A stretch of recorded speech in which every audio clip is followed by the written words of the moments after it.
Oh,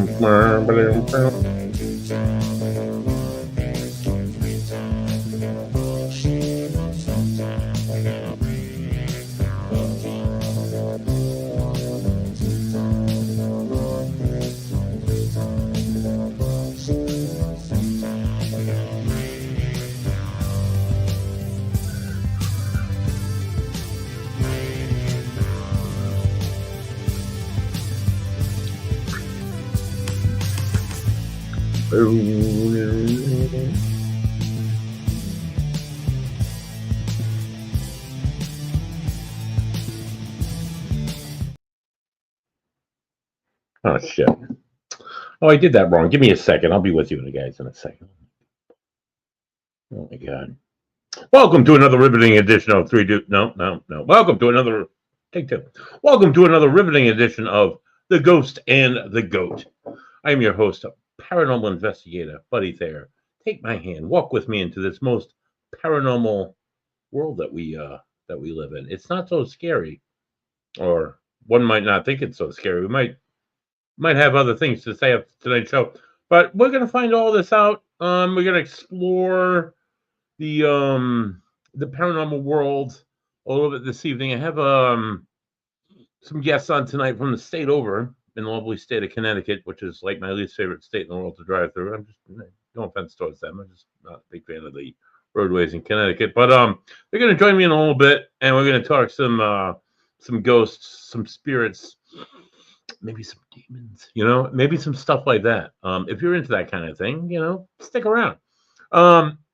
First, we're gonna have I'm gonna lead the goat in, and we'll talk sports a little bit, and then I have a special co-host joining us this evening, and then I have our guest joining us this evening. How about Ori Stoughton, this freaking guy, Ori Stoughton. How about go Pats, dude? I haven't even started talking about sports. And Ori, a Pats fan, is knocking on my door, waiting to bust my chops forever and a day. Jeff, I miss you, but I don't miss your Patriots and the awful game. That was so ugly. But I'm not. Bear with me. I'm almost there. I'll get there in a second. So like I said, tonight's a really special show. We have some fine guests on this evening. Guests. I have a guest co-host. She's a lovely girl. We've podcasted together, if you will, before. I don't usually drink during the week. Who am I kidding? I have a beer almost every Tuesday night because Tuesday is my hump day, and I have my staff meeting on Tuesday. It absolutely sucks. So this week, I'm proud to bring you this. This comes straight from the. There it is. Comes straight from the hills of Maine. Lunch. It's an Indian Pale Ale. I am like blah blah blah blah. My words tonight, guys. I apologize for that. It's from the Maine Brewing Company, Maine Beer Company rather. They're a really good beer company up in Freeport, Maine. I had the privilege of spending the last few weeks. That's where I've been. Hey, buddy, we haven't seen your face on the book face or on like the YouTube. Well, guys, I've been away. I've been on vacation. It was a lovely time. I took the three dudes, the two other dudes, Costas and Ed. And we took Scotty Beeble up. So we went up to northern Maine and we went camping, fishing, did some beering. It was very enlightening. It was very enriching. It allowed me to hit that reset button. I coasted off for a few weeks. So I'm glad to be back from the wonderful world of Umbigog. And tonight I'm gonna hit you with some sports. It's a really tough time for me this time of year because I have my beloved Red Sox. The season is steadily coming to a close. And the next few weeks could be a little challenging. And then we have as we mentioned moments ago, from my beloved Patriots friend, my abysmal Miami Dolphins, and the demon that haunts their locker room. So first, let me throw out some. So it's a really tough time of year, as a sports fan for me because, I'm a Sox fan, and let me get into the Red Sox really quick. So the Red Sox have. The Red Sox right now, they're playing Oakland, the old Oakland A's. They're ahead in the middle of the fifth, 1-0, which is nice. Oakland is not a good team. So Oakland is a team that I was hoping to sweep last week, and they took 2 out of 3 games. It's great, but they lost that third game. Then they went and came home, and they faced the New York Yankees, who they've dominated all year. But then the Yankees kind of dominated them and almost took the third game Crochet, they went out and scored 6 quick runs, and then Crochet held them tight, and then the bullpen almost fell apart. Judge hit a home run. It was starting to scare me a little bit. The Yankees are a scary team altogether, and always have been a thorn in my side, and they continue to be here in 2025. So we dropped 2 games to them. So we need to win all the games we can because, I mean, while we're playing the Athletics, it's going to be great if we can take all 3 of those games. We get the Rays in Tampa Bay next. The Rays, while they're in the basement, they're an upset team. They're looking to, like, poop in somebody's coffee. I can see them pooping in my coffee. We got 3 games in Tampa Bay. Then we travel to Toronto to take on go to Toronto to play the #1 team in the AL East. Hey, if they can win, that'd be great. But I don't know if the Red Sox have what it takes to challenge the Blue Jays. And then we face the other great team in the AL, the Detroit Tigers. And that's how we end our season. Hopefully we don't end our season there and lose so much that we lose our chance in the postseason. Because as it stands right now, boys and girls, oh shit, hold on, my keyboard got a little wet there, my beer fingers. As it stands right now, at this moment in time, ladies and gentlemen, the my beloved Boston Red Sox are still in the wild card race, if you will. They are sitting in the 2nd seed. There's 3 wild card seeds, as well as 3 division leaders. The division leaders, as I say, the Toronto Blue Jays in the East, our division, the Detroit Tigers in the Central, the Middle Division, and in the West, the Seattle Mariners and the Houston Astros have been going at it. But the Mariners are right now in control by by less than a game. So the Boston Red Sox hold on to the 2nd wild card. The New York Yankees hold on to the 1st, and Houston is in 3rd, holding on to that 3rd spot. Although knocking right on the door is the Cleveland Guardians with 3 games back. The Texas Rangers has been on a haul-ass, kick-ass, winning a whole bunch of games type of thing, which is great when they're playing the Yankees, but not great when they're 3 games back on the Red Sox, or 3.5 games rather. So we got a tough schedule. Things have gone awry. I am a lifelong Red Sox fan. It is September. I almost expect them to shit their pants and lose. Who knows what will happen? Maybe we'll make it in the postseason. I don't know if we'll make it that far in the postseason. I think Toronto is vastly a better team. I think Detroit's a better team. I even think, even though we dominated the Yankees in the first half of the season, our numbers are a little short now because of injuries, and Bregman's not hitting like he was, and Roman Anthony's out. Oh, God, I think maybe to the end of the season. Maybe he'll be back if we're in the postseason. God only knows, but I don't know about that. It's just one of those, if you're a Red Sox fan, you understand. If you're not and you're a Yankees fan, then, well, whatever. I have nothing nice to say to you. What happened to me? Hold on. I lost my place here. I'm sorry, guys. Okay, here I am. So yeah, that's baseball. Baseball's gonna be rough on Buddy for the next couple of weeks because it could go either way. I mean, we could win the World Series, right? But we probably won't, and we'll probably just take a nosedive to the very bottom. Speaking of taking a nosedive right to the very bottom, I was called out in the beginning of the show, and I'm going to say it right now, my Dolphins are an abysmal mess. They lost the first game to the Indianapolis Colts, which I was sure we were going to win because they had Daniel Jones, who's absolutely garbage. And then they lost that one, and they looked like jerks. And then they traveled home to take on the New England Patriots, who my quarterback Tua is 7-0 against.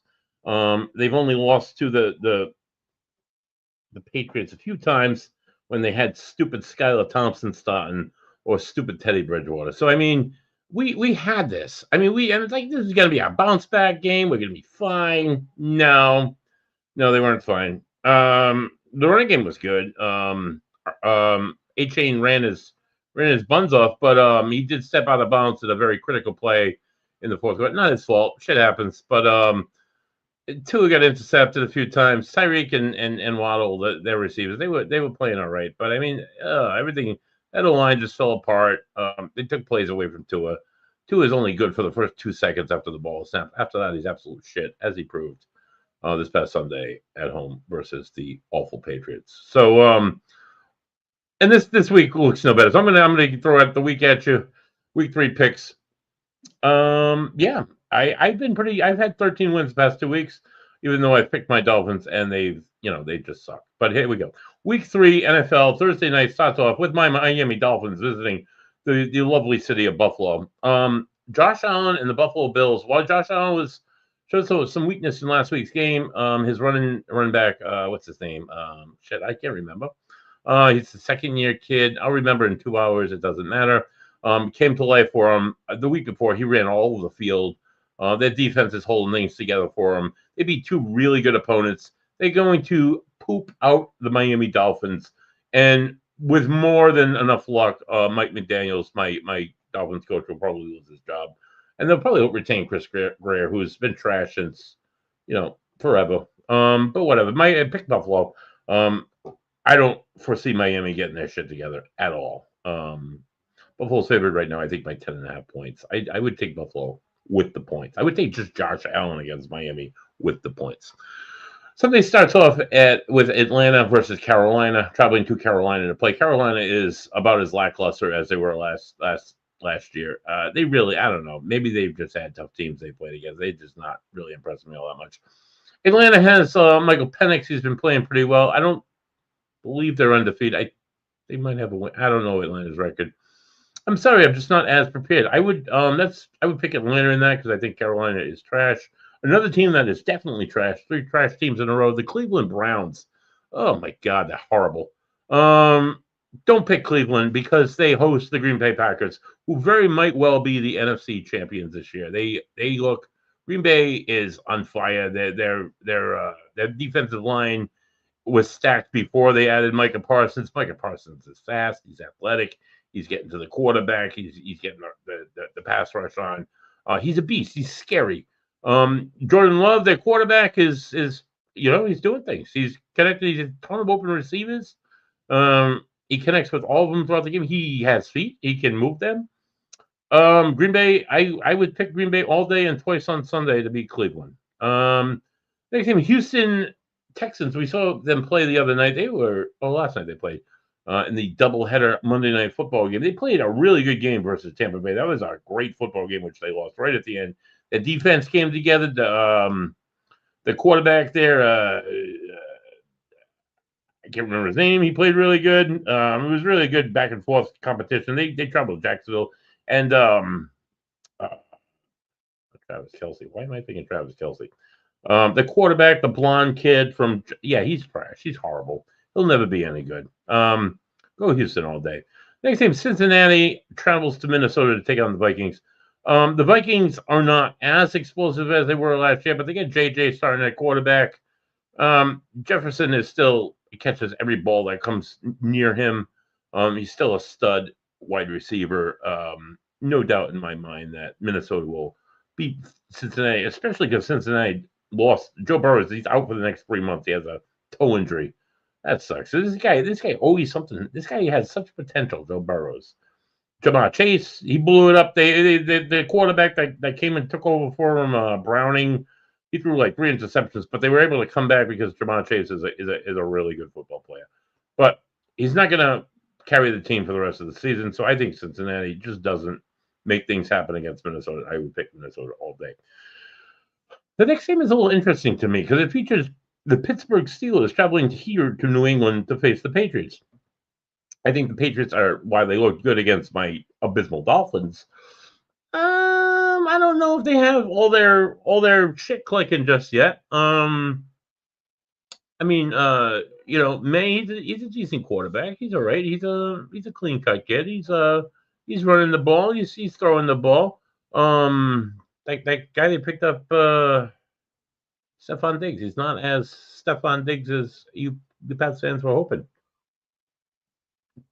The Pittsburgh Steelers on the other side of things. Aaron Rodgers, who I really don't like all that much.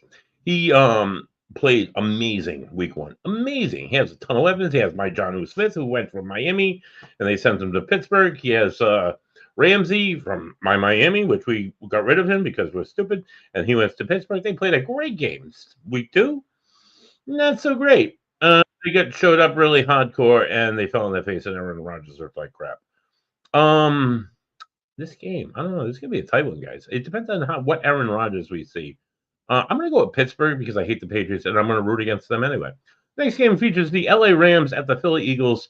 The Philly Eagles are just picking up where they left off last year. The Rams, yeah, I'm going to go with the Eagles all day, all day. The New Jersey Jets travel to Tampa Bay to take on the Buccaneers. The Buccaneers the other night, like I said earlier, the Buccaneers were on fire last night. They looked amazing. The pass game is good. The run game is good. The defense is pretty stellar. The Jets, there's nothing stellar about the New Jersey Jets. Pick Tampa Bay all day. Indianapolis Colts are turning some heads. While they beat a deflated Dolphins team, my awful Dolphins. They came to life last week and won again. And Daniel Jones is looking like maybe like an Andrew Luck. I hate to say that because he comes from the Giants, and we all know what he did over the last several seasons there. But they traveled to Tennessee this week, and he put up close to 300 yards last week. I want to say Indianapolis.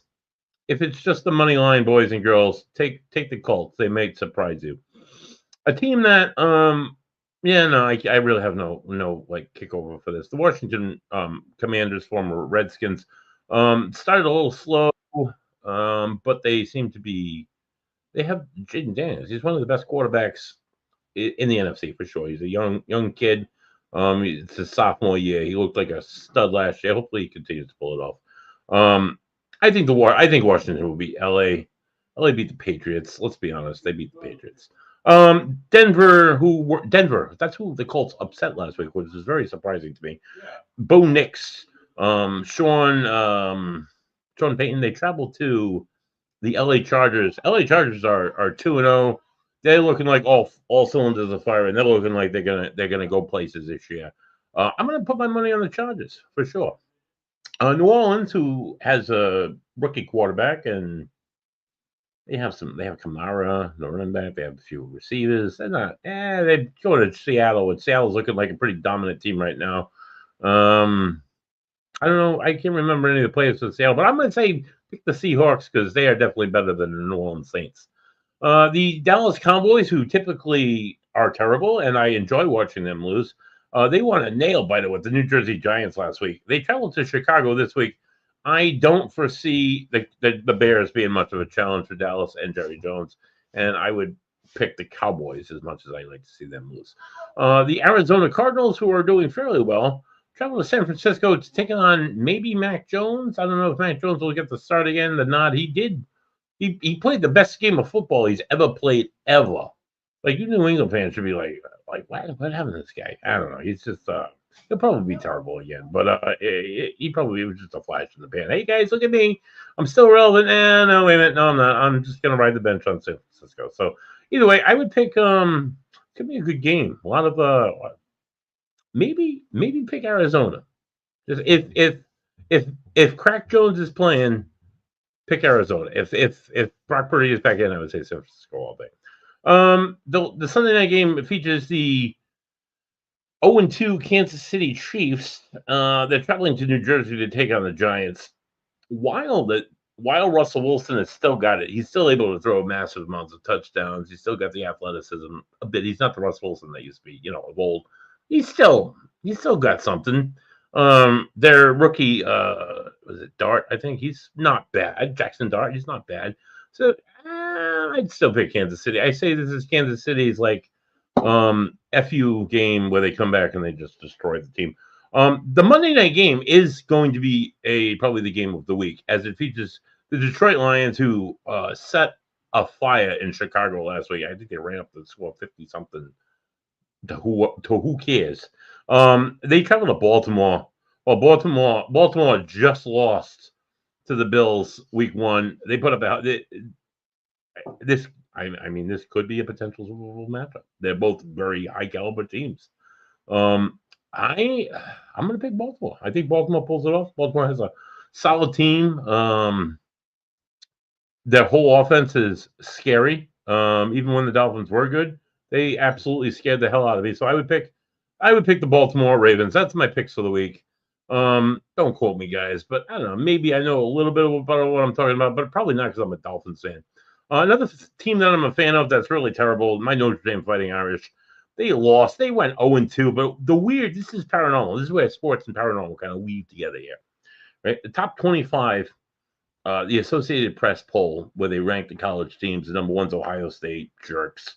Number two, Penn State, Nittany Lions, jerks. LSU Tigers, Miami University. Ugh. Well, I'm a Dolphins fan. I'm not a Miami U fan. I am a Notre Dame fan, as I said. So you go all the way down. All these guys have 3-0, 2-0, 3-0, 2-1. Notre Dame lost 2 games. The first one, the first one they got blown out. The second one they almost won, but they missed. I think they missed the 2-point conversion, and they lost to Texas A&M. They are 0-2, and they are still on the top 20. In fact, USC, who's 3-0, is ranked 25. I know that my team, but I want to kind of call bullshit here just a little bit. Notre Dame does not belong on the AP top 25. They need to get with the program. They went to the national championship last year and lost miserably, of course, to stupid Ohio State Buckeyes. But I digress. It's a new season. What time are we at here? 8:23. Before I get into tonight's guests and tonight's people, I want to share with you, as you may or may not know, I do another podcast called Three Dudes Brews. You can find Three Dudes Brews. We have a website which is currently in repair mode. I don't know what they call it. Ed does all that funky IT shit. But you can find us, boys and girls. We are on YouTube, where you can find all of our lovely. We do a live podcast every other week. Well, we haven't done it in a couple of months because we've been on summer vacation here.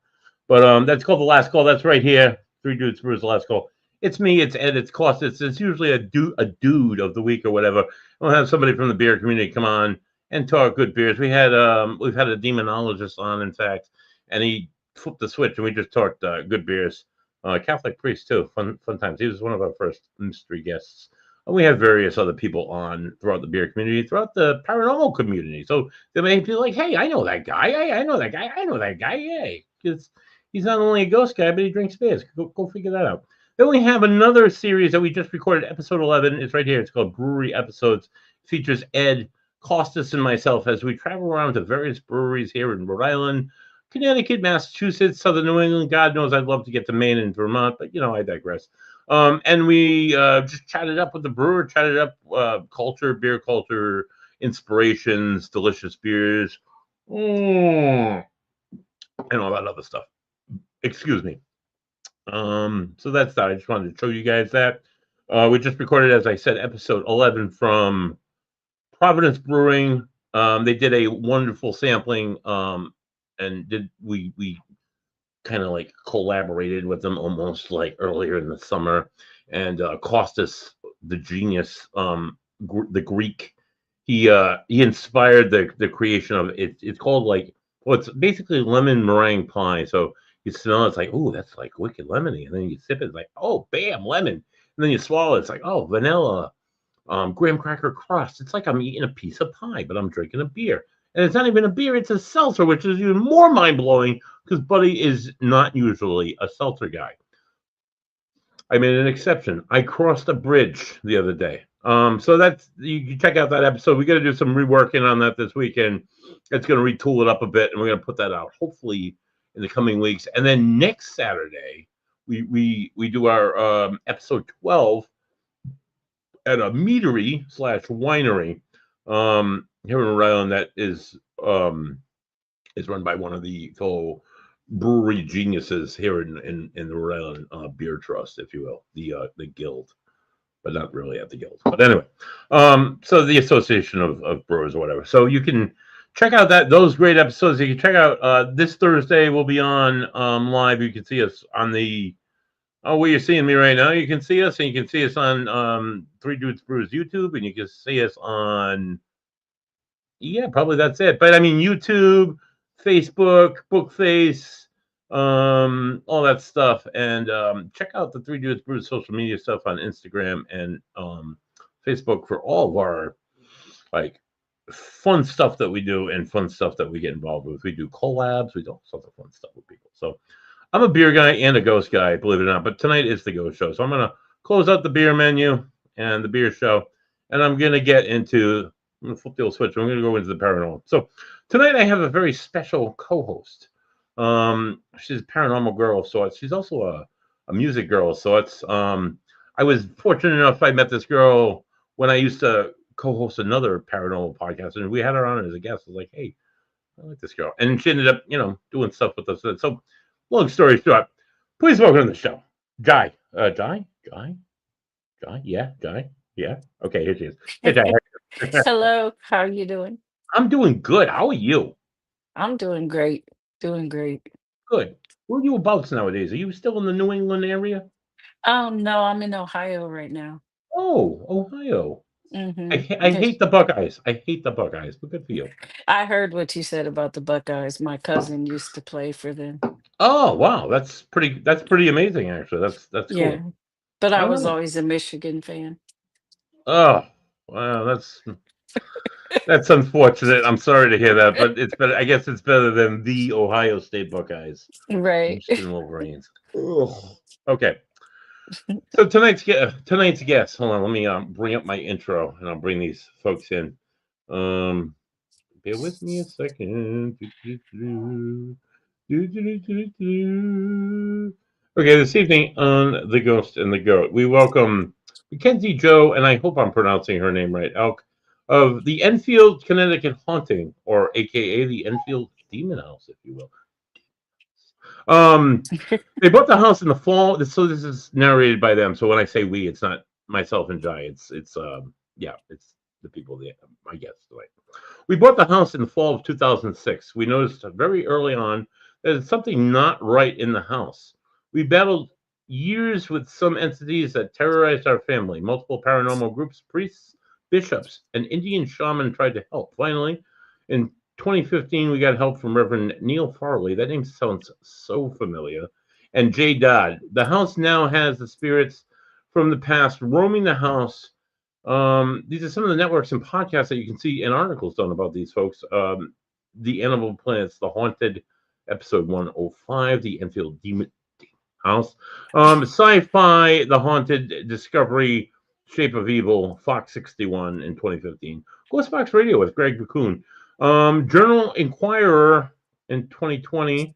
Wicked Paranormal Radio between 2020 and 2023. NBC Connecticut 2023 to 2024. Please welcome the good folks from the Enfield Demon House. Folks, how Hello. you doing tonight? Hi, Hey, how you doing? guys. Hi. How are All you? right, Jay, Mackenzie, please, Elke. did I?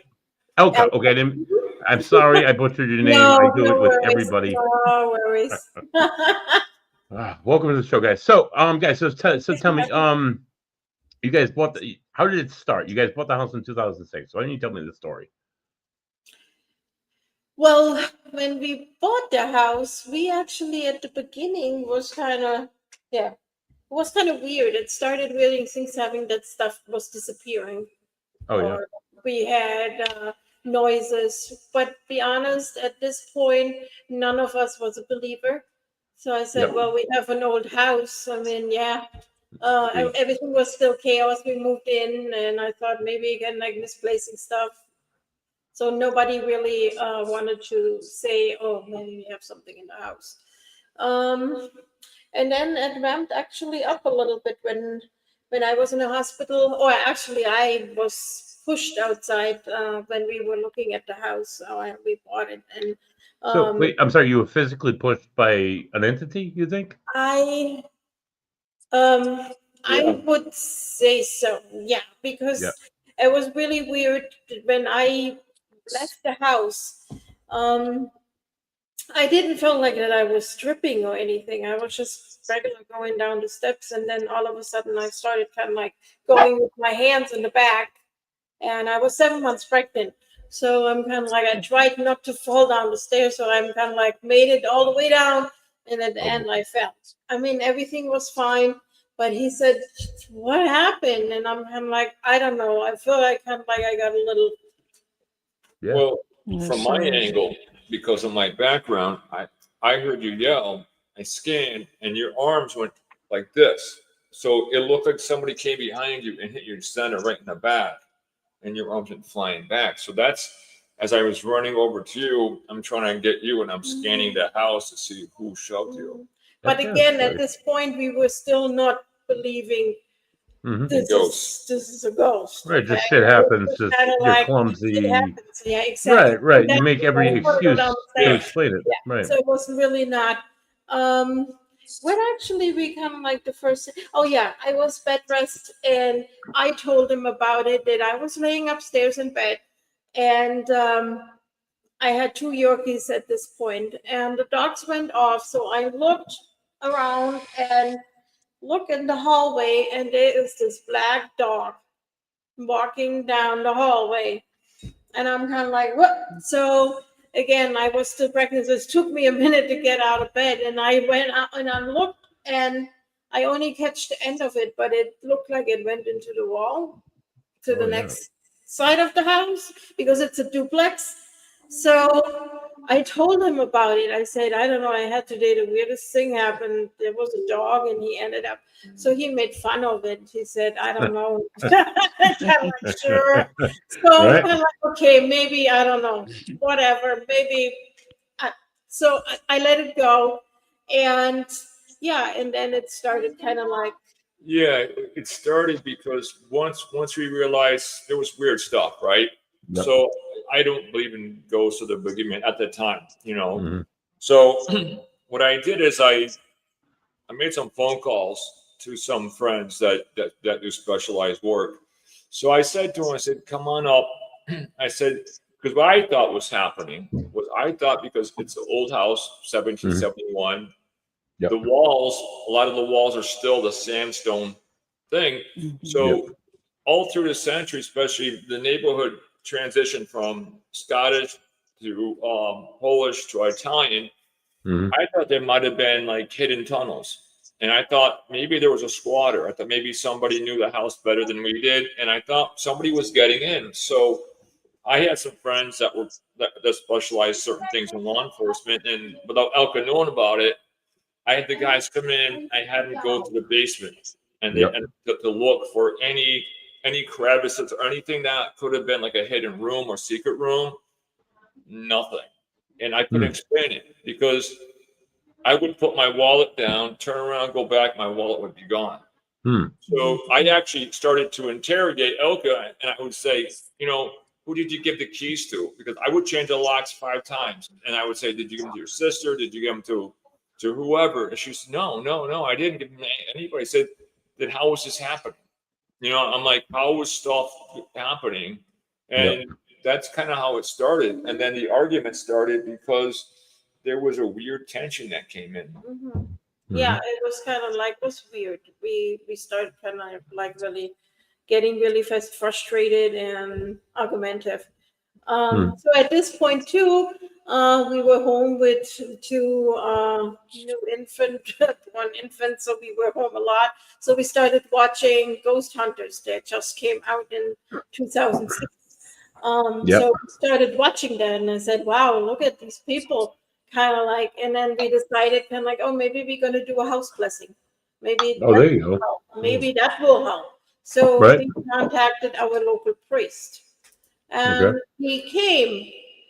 And so I guess Jake greeted him outside and told him, of course, he put me in front, said, "My wife thinks we have something in the house, maybe." And the priest kind of like, "So what do you mean?" And then I'm like, "Maybe, ooh, ghost or so?"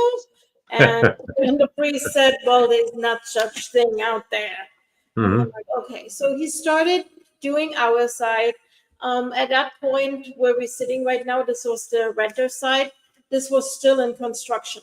So this was not livable at that point. So when he was done with our side, he said, "Oh, Father, we have another side. Can you bless that too?" So he came in here and we went up the stairs. And what was really odd, and I looked at Jay, maybe baffled, because up in the attic, the door had 5 locks on it, kind of like those things, and even you could hang a padlock on it. I'm kind of like, "This okay, whatever the other people thought, fine." So he wanted to. Jay said to him, "Hey, we have one more room. Can you go up there?" So we opened the door, and he started going up, and he stopped and looked and wanted to do another step, and then he decided, and he backed up, and he came out. He closed the door, running down the stairs, and said to Jay, "Well, whatever it is, ignore it." And he was gone. That's it. Just ignore it. Just Oh. ignore it. Ah! It'll go away, and we never saw him again. Yeah. That's He came in and he said, Father. There's no such thing as ghosts, but Okay. just ignore it. Just ignore it. Yeah, Jai, just thought- ignore it. Jai, you got any thoughts on this? Any questions? Yeah, I wanted to ask, did you notice activity getting worse when you were doing construction? No. No change. What happened was, it's going to sound weird. It felt like it was studying us.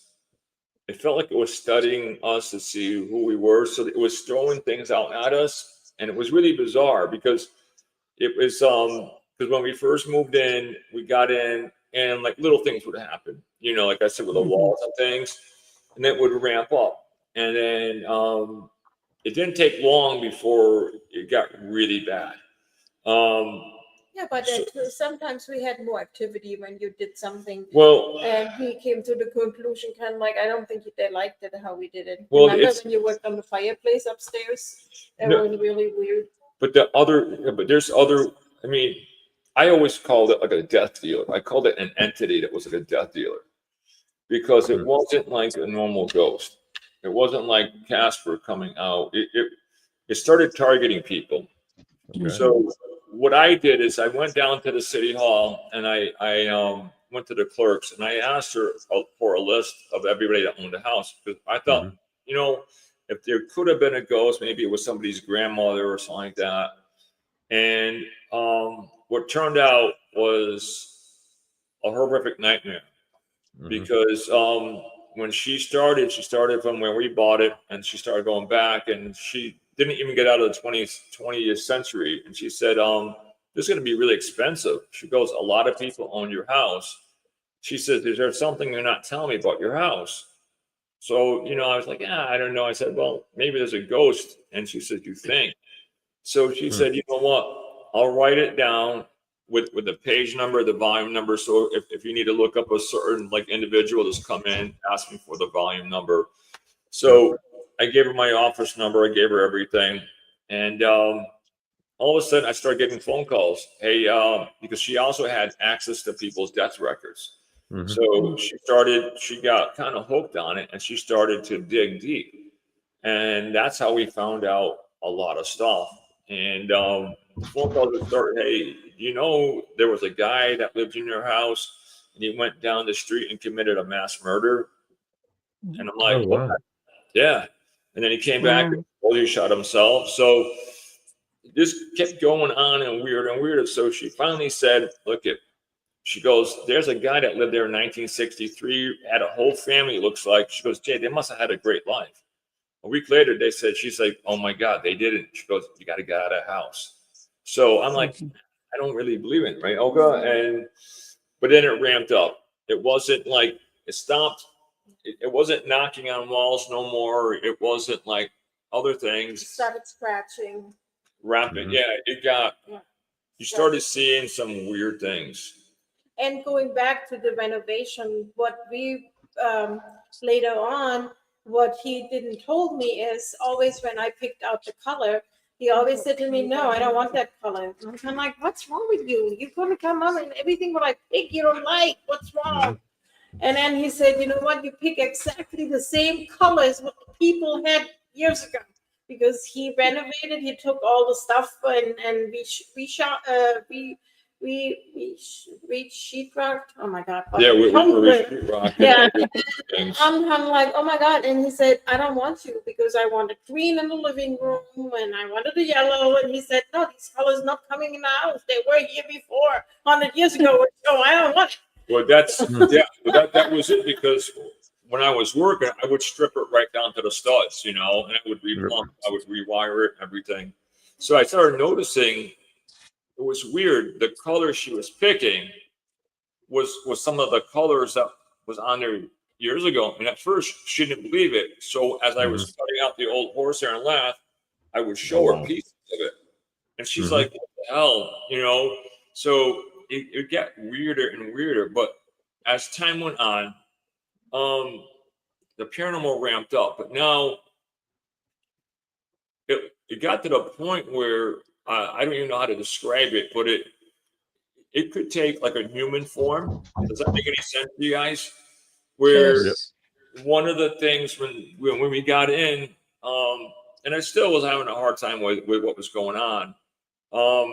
We decided in our front yard we wanted to make like a nice like dry riverbed.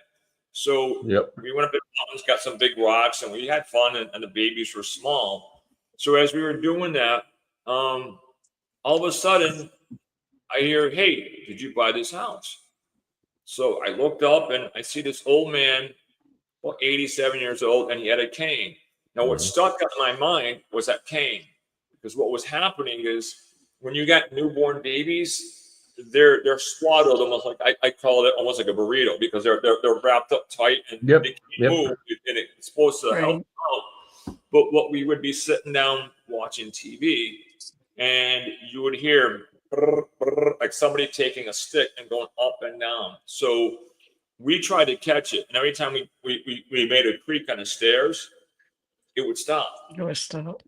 But then when we went upstairs, Elke started freaking out because she would find the blankets pulled over the baby's head, and there was no way they could have done it themselves. So as this is happening, when the guy showed up with a cane, and we're like, "Where did he come from?" You know, and he said, "Did you buy the house?" So we thought he was going to welcome us to the neighborhood. And yeah, we did. He goes, "You should never have bought this house. It's evil." And he said, "You need to get out while you can." And I thought, wow, what a way to welcome us to the neighborhood. So I'm looking at him as I'm looking at you guys. Solid form. So as I'm talking to him, I start asking questions. I would be like, "Why would you say that?" And then he told us a story that when he was a little boy, he used to walk in front of the house on his way to school. And he would look up in the middle window, and there would be a little boy, and he'd wave, and the boy would wave. So one day, even his words were like, they weren't like modern words that we would use. He said, "I looked up," he goes, "I wanted to have a playmate." He goes, "So I beckoned the boy down." And as I beckoned the boy down, he said his face turned into a hideous creature. He said, "I dropped my school books," and he goes, he ran home, and he was screaming, "Monsters, monsters, monsters." So his father was strict, and he thought he was going to play hooky, so he was about to give him the belt. And his grandfather said, "Wait a minute." So now the grandfather, who's older, said, "Wait a minute. When I was a little boy, there was a story about a young boy running out of the house, and he was trampled by a horse and carriage. And the father brought him back in the house, and a couple of days later, the boy died." So we started. So now I'm scratching my head. So now I need scientific proof. But as this is happening, she's talking to us, and all of a sudden it goes quiet. It goes quiet. So Elke looks up. Where did the guy go? I'm looking around. So now she's getting suspicious. So go ahead, Elke. I mean, I was not suspicious. I was just kind of like baffled because that guy had a cane. He was really not fast. And all right. Can I just pause the story real quick? I just need to verify. So you're with your kid. This old man comes up with a cane, starts talking to you about the demon in you, or the little boy, that whole story and everything, and then he just disapparates in front of you. We don't know where he went. Yeah, we looked up, we looked down the street. So my explanation was he must live close by. So it bugged me that much.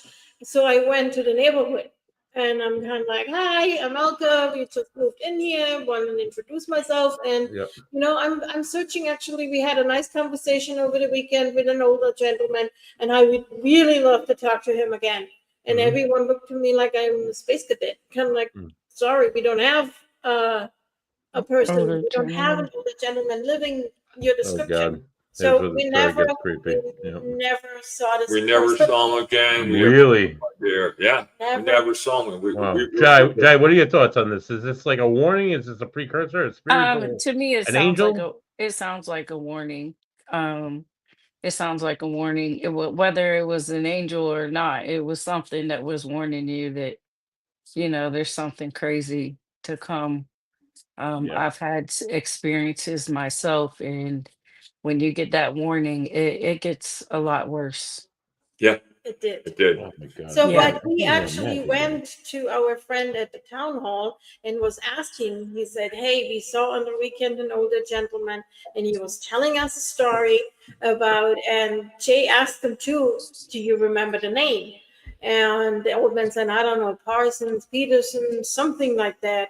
So Jay went to our friend, and she said, "Hey, can you look up if anyone owning our house with that name?" Close to that with a P, and sure enough, I was really hoping she couldn't find somebody by that name. So then Right, so I of said, course. you know what, it's made up. The guy lied. Right. Go ahead. Okay. yeah, so she called back and she said, "Hey, yeah, you had a man having that house, and he only had it for a couple months." And he said, and he had a little boy, and she found a death certificate. His name was David, and always when she wanted to send us the paperwork, she disappeared. As of this day, always when I talk to her, I said, "Hey, what's David doing?" Because we have David still here, and she's kind of like, "Oh, I found it, and I will send it to you. Thank you for reminding me." And then I get a text message saying, "Elke, it's gone again."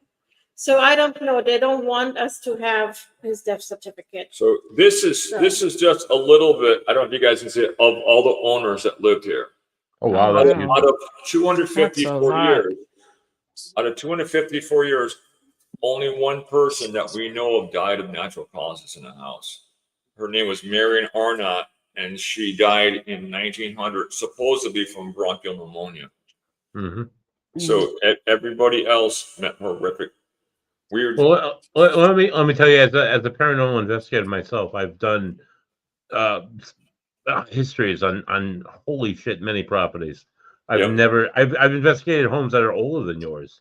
I've never Yep. seen that many owners. That would maybe Yeah. raise a little suspicion.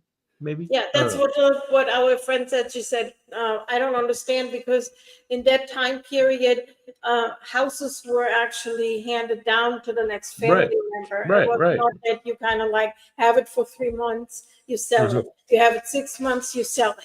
So, And really, she said, "I don't think this is all okay here." And then we started kind of like looking in paranormal. to show you guys the type of investigations that I've done, No, yeah. that's how much Yeah. work I've done to find out about what was going on. So That's a lot.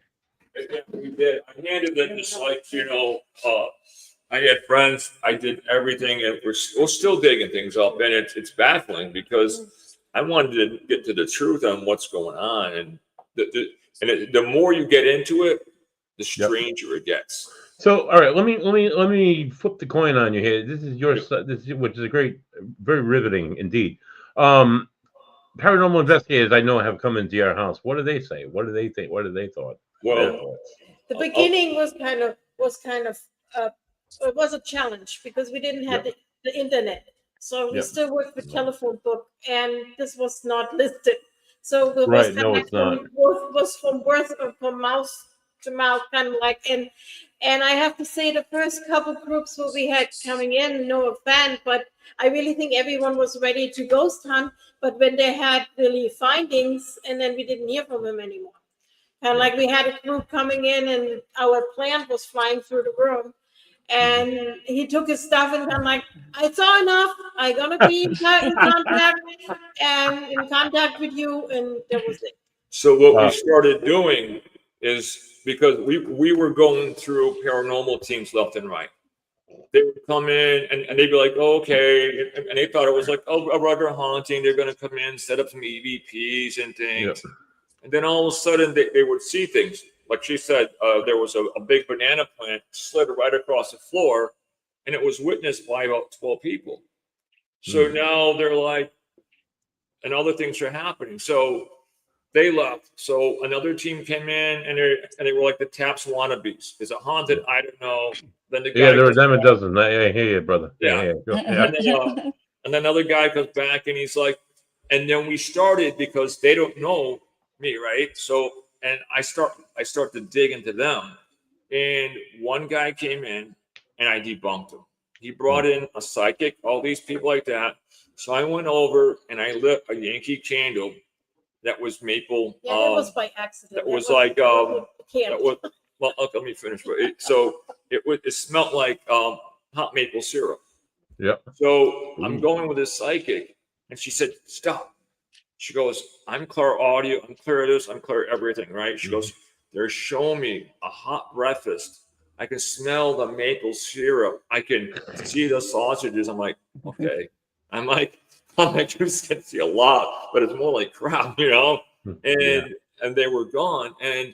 But what they didn't know was I hate to say that, but we were like holding the poker cards, because although you've seen all the research we did, so we had names, we had death dates, we had all kinds of things. We dug into people's families. So when some of these people came in and they said, "Oh, there's Roberto, she was here, and and she's making," no, then there, you know what I'm saying? So we started going through teams after teams, but then we started trying to get up to where more like really experienced people. And then when we got to the people that were really experienced, they end up getting terrified. So we had contacted this one team from Connecticut, and the gentleman's name was Orlando Ferrante and Joe. What we didn't realize is they were very good friends with Ed and Lorraine Warren. Oh, so Orlando came up multiple times, and he was dumbfounded. So he called Joe and he says, "Look, this is rare." He goes, "This is a real deal." He says, "You got to get up," because every time his partner wanted to come up, his mother would get sick in Maine and couldn't make it. So the day he shows up, he walks in the house is quiet, it's peaceful, nothing's happening. So now he says, "I got something up my sleeve." So he comes back with almost like an army. He comes back with an ordained minister, a camera woman, a guy who can channel, two more other people, and everything. So what he does is he sets up in the kids' nursery. He sets up an ordained minister. He has a camera woman standing in front of the nursery taking photos. He's downstairs. Orlando, it has these headphones on, and he could like hear like amplified sounds. And his what do you call it, medium psychic was channeling, and he was switching from Scottish to English. And this is why I'm like, bravo. I said, anybody who took a drummer class can change their voice. Like, "Oh, my sweet little dear," you know what I'm saying? Right. So bravo. And They tell you almost, you feel like they're telling you what you want to hear, or yeah. You get to the point. It's like you feel like they just want to make stuff up. Well, now, good. And just a warning for the audience, not every paranormal team is there to help you. There, facts. you have to be careful. There are paranormal teams that are just out there to try to get footage. Yep. And then there are also just paranormal teams that are out there trying to get famous off of what you're doing. Or And then there exploit are some, you. Yeah, right. and then there are some that don't know what they're doing, and they'll open portals and make it worse. Yeah, for sure. And that's what So started happening. Yeah. So now yeah. Orlando was very, very experienced, and him and Joe were doing this since the 80s, and they were, like I said, they worked with Ed and stuff like that. So as this is happening, this entity comes through, and then all of a sudden it stops. Now this guy's channeling. Now this is where I really start believing, holy crap, right? Because all of a sudden Orlando makes the fatal mistake. He got so mad. He said, "Why are you picking on women and children and babies?" He goes, he asked the entity to take him on. To this day, he will not put one foot in his house. It terrorized him. and almost Mhm. destroyed him and his family. Wow. So at this point, everybody stopped and looked like, what did you just do? So Right. and then he looked at Joe. He goes, am I going to be okay? And Joe's like, well, he goes, people done it all the time. He goes, so now this guy Gary, he's channeling, and he's trying to call Elke over with all these things, and then all of a sudden his voice changes, and he goes, and he looks at me. He goes, I don't like you. I said, I don't like you neither. Mhm. And he goes, I know the Bible. I said, you know what? I do too. I said, you know what? This is simple. I said, accept Christ as your Savior and be gone. And then it got really weird. He goes, I really don't like you. I said, I don't like you neither, right? And then Joe Orlando's like, Jay, this is not Gary. So he goes, I'll show you. He grabs his arm, and this is when I realized, you know what? This is really weird. He starts to bite his forearm to the point where he's almost biting the flesh off his arm. He started bleeding. But then, Like an entity, like a non-seeable. Took a like chunk. he's like Like he's he got was an entity possessed. in him. Mhm. So then he possessed superhuman strength. It took, Joe was a big guy. The guys that were here, it took Joe, 2 guys on each arm, 2 other guys. It took 5 guys to literally bend the guy's arm. And this guy wasn't a physical guy. And Mhm. that's when I said, you know what, something's not right here. And then it goes and then it turns. So Joe starts to provoke, which you don't do, especially when you don't know No. what's in the house. So Right. he stands up like Moses, right? Do something. Oh No. no. Do something. Show yourself, Don't do right? that. And I'm like, and you could feel the energy forming behind me. I got, man, this is not good. I said, guys, this is bad. And all of a sudden, as he's saying, do something, he goes, my 5-year-old kid can blow out a candle, and he goes to raise his hand again, and you hear this, whack, and then you hear, Joe, Orlando, help me. So I run up the stairs. I see the camera woman laying on the ground, like knocked out almost.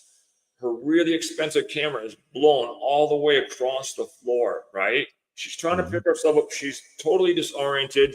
She goes, Joe, something freaking pushed me. Something pushed me. I looked in the room, the ordained minister standing up on his tippy toes against the wall. And I'm like, what happened? He goes, 1 minute. He goes, this girl named Audrey standing there taking pictures.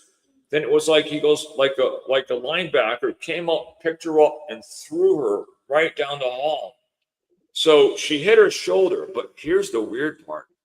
If she didn't hit her shoulder and she missed over this much, she would have went down, hit the wall that separates the house, and she would have went right down the stairs. And Jesus. she probably could have Wow. been killed. So at that point, everybody ran up, everybody's scared, the energy's flying into the air. And now I'm like, this is crazy. So now it gets weirder. So now we go downstairs, and this is the part that Joe hates me telling, but it's been witnessed by but eight you different too, guys. that something came out of the crypt that Yeah. the camera. Yeah. So now what they did is they had cameras hidden inside the baby's room. So Mhm. Courtney started getting fussy. Oh, wait. Let me back up because this is where it turns. So now what happens There's more is, turns. Please. yeah, they go Please, downstairs. guys. Please They said, continue. we got to make a phone call. So we had no idea who they were calling. And we were sitting on a couch all nervous. And they called Lorraine. They had Lorraine on standby. And they said, and she's like, what's going on, guys? Now she's in her 80s now. And she's like, what's going on? And Orlando goes, my dear sweet friend, he goes, this is something really rare. He goes, we witnessed levitation. He goes, biting, scratching. And he goes, we need you. So she said, wait a minute. She goes, you're leaving something out. She goes, you're not telling me something important. And they looked at each other, and Orlando says, you got to tell her. And he says, Lorraine, he goes, it picked up Audrey and threw her 8 feet down the hall. Moment of silence. She said, guys, she goes, I cannot put 1 foot in the house. I'm terribly sorry. She goes, tell the owners I will work with them over the phone, but I cannot go anywhere near that property. So we were like, oh my God, we're like, this is awful. Mhm. So they left, and weirder things started happening. But what happened Oh, I was bet. they lost this camera for over a year. Orlando finds it, and when he reviews it, he's mortified. What he sees is so terrifying. He calls up his partner and said, "You're not going to see this." So for almost 18 years, we said, "Do not let Elke see this. Do not let Elke see this because she's going to freak." Mhm. What happens next? Go ahead, Elke. Well, apparently that night where Audrey got thrown and everything went haywire, Courtney, Mackenzie's sister, was kind of like getting fuzzy. So I went in the room and wanted, because Orlando said, take the girls out, take them out of the room. We're Excuse going to me. go downstairs. And she Yeah. was still asleep. So I went to the crib and I wanted to take out Courtney. And the video shows that I'm reaching for her, but I back up. And all of a sudden you hear her saying, "Sit down." At this Mm. point, there were not even 9 months, 10 months. They couldn't talk yet. And it was clear as day on the tape where she said, "Sit down." Mm. And then you see in the tape some black mass coming out of the crib. And they had kind of like they had filters and everything to see if some kind of and it blacked out. It was kind of like a mass coming out and went into the wall. All right. So wait, who said sit down? Who said that? That looked kind of like Courtney was saying that The because she baby. was sitting down. She was standing up and she was and she was fussing. So I Yeah. wanted to grab her, but I don't know what possessed me, but I backed up. And Mhm. then you hear someone saying, "Sit down." Wow. And Wow. she sits down, and then I grab her. And in that moment where I grab her, you see that black thing coming out of the crib. And they showed me that actually last year, the first time in the spring. She almost passed out when she saw that because, I mean, these are her babies. She just gave birth to. Right. Here you see this creature, and they showed it to Lorraine. They showed it to everybody in the field that they considered, like experts at the time. And Lorraine was like, I have never seen anything like this before. All of a sudden, you see it. It looks like it comes up out of the crib, and it's weird looking because Joe used to come over here and he was doing lectures here, and we would watch it over and over again. And every time it would come up and it looked like it would turn, and the window that it would kind of go out, it would go straight down to the driveway. So it was almost like a 28-foot drop. Jesus. So there's no way anything human or anything like that could have went out that window and survived. So Right. when they no, go ahead. I'm sorry. I was gonna ask Mackenzie because she Yeah. doesn't talk Yeah. very much. Yeah. I want to kind of get you involved with this Yeah. conversation too. What is the scariest thing that you've witnessed or experienced? Or still experience. Well, I mean, probably when I was a kid, I mean, my twin sister, she was more of the scaredy cat, scared. So we believed this thing was kind of under her bed. So I decided, you know what, to be brave, go underneath there. And it felt like if like someone like lifted me under her Mm. bed, but you could feel it like someone was pushing on the ceiling. And then I dropped and then I went under. I told Courtney, I said, there's nothing under your bed. You can go back to sleep. I'm going to go back in my bunk bed and that's it. But, Awful You brave just of you. wanted to get out of the room, right? that's what I felt like. Like I wanted to run. I mean, being a kid and then experiencing these things and seeing things that you really can't deal with. I mean, it was always like a Mm. question, like, how do you help something or someone that you can't really. Oh, you're Yeah, knocking talk to- games, right? Yeah. Oh, I don't know Mm. what it was, but I used to have like knocking games. I used to just like knock on the walls. So I was Yeah. in the kitchen and my dad was cooking and I decided, of course, to knock on the cabinet door and I did it about like 4 times. It went maybe a good minute silence. All I hear is this. just Oh, imitated wow. me. And I Oh, was that's like, weird. okay. And he heard it too. He looked at me. He said, "Was that you?" I said, "No." And he's like, "Okay, no more knocking games anymore." So it's probably the end of that. The funny thing with her was they wanted to have sleepovers, so we couldn't keep renters here. Ooh. So we just kind of started using this for storage. So when they wanted to do sleepovers, we took the big room upstairs and we would pitch a tent, and all the little girls be in there having their summer party. One by one, they'd be calling their parents. So the next morning, we'd come over thinking there's a house full of girls. There's only Mackenzie, Courtney, and maybe one girl. All the other girls at different points of night were so terrified because they were watching who knows what they were seeing from what they were saying. And they called their mom and their dad, "Please pick me up." And their parents refused to let them back over the house. Yeah, I still have problems to this day when I still have like sleepovers on this side. Like some of my friends like won't even sleep alone. Like they're like, you gotta go to the bathroom with me. We have to go in the kitchen together. Like it's like a bonding system basically. I'm like, you guys are gonna be fine. And then I had one person's like, you know what? If we ever have a sleepover, it's never gonna be at your house ever again. She won't tell me what happened to her till this day, but it scared the living crap out of her. She still won't tell me. I don't know. She said she saw something and that was it. She's like, I'm never ever telling anyone I'm taking this to my grave. I said, it can't be that bad. She won't say anything. She won't come near the house. She won't even like when she walks, she won't even come. Nope. Just crosses the street. It's so bad she won't even talk about it till this day. So you guys are in the house right now? Yeah. Oh wow. We tried to move out 3 times. Yeah.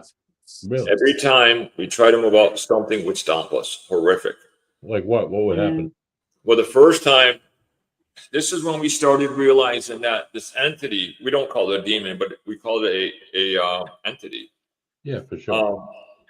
So in 2008, I switched jobs, and where I was working in Farmington, I had befriended this guy. He was a lawyer, and he had a large practice. Mm-hmm. And so I was telling him at the time, I said, we had Countrywide, and they were screwing over the whole United States back then. So he said, you know what? He goes, they owe me a lot of money. He goes, Jay, he goes, you got young kids. He goes, you know what? You're a friend of mine. He goes, I'm going to get you out of that. He goes, I don't believe in ghosts. He goes, my goal, he goes, do as much more work in the house. I'm going to get you a lower interest rate. My goal is to get between $20,000 and $30,000 cash back. You take that money, you get the hell out of the house, and he goes, let that house rot. I don't care. Mm-hmm. So he started working on everything, paperwork going, everything like that.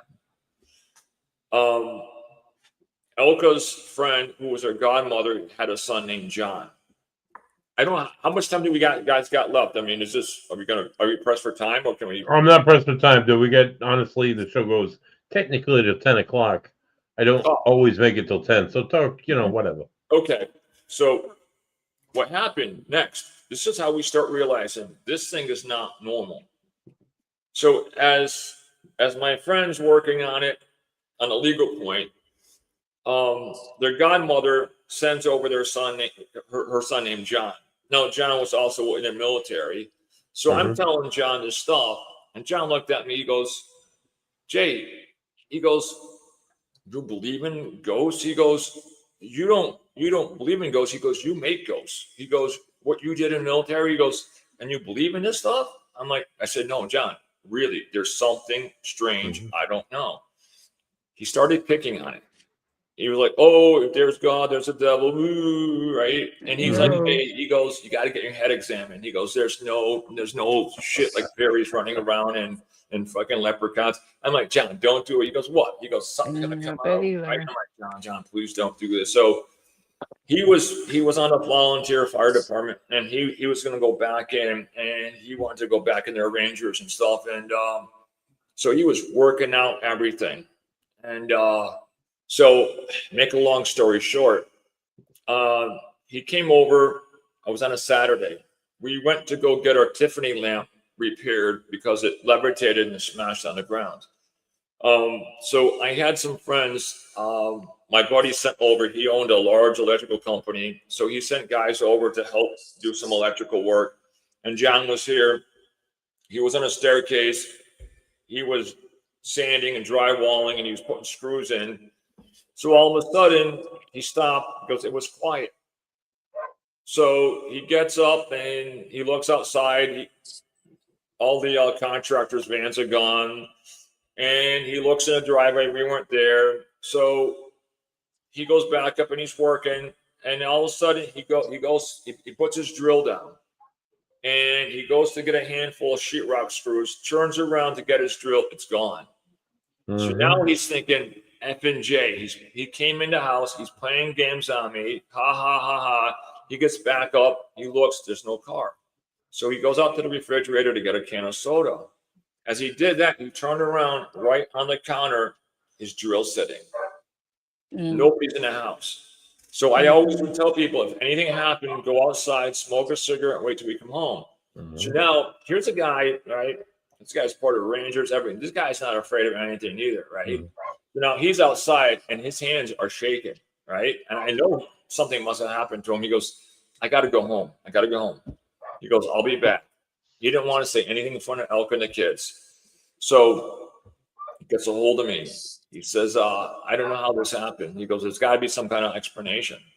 So he comes up and we wanted to build a fence inside of the yard, and there was a tree that was like 200 years old. And all the psychics and mediums said, do not cut that tree down. Whatever you do, there's something in that tree. And I was like, what the hell could be in a tree? So I came home from work one day, and John's whipping a tree with a chainsaw. I'm like, what are you doing? He goes, you really think there's little fairies living in this tree? So now that was his downfall. So John says, I'm going to go. He goes, I met another girl, and he goes, I'm going to go pick her up with her daughter. So he borrowed his buddy's van. He goes down to Kentucky, and on the way up, it was a horrific accident. It flipped the vehicle over. The state trooper came up and looked at John, and he said, do you believe in Jesus? And John's like, no, why? He goes, because when I come up to accidents like this, he goes, I'm pulling the tarp over. He goes, you should not have survived. He goes, you're a miracle. So John calls up another friend, gets the girlfriend and the child to their house. So now John goes to Northampton, Mass, and gets his vehicle. As he gets on his vehicle to go up to visit him, 2 tractor trailers come and they sandwiched him.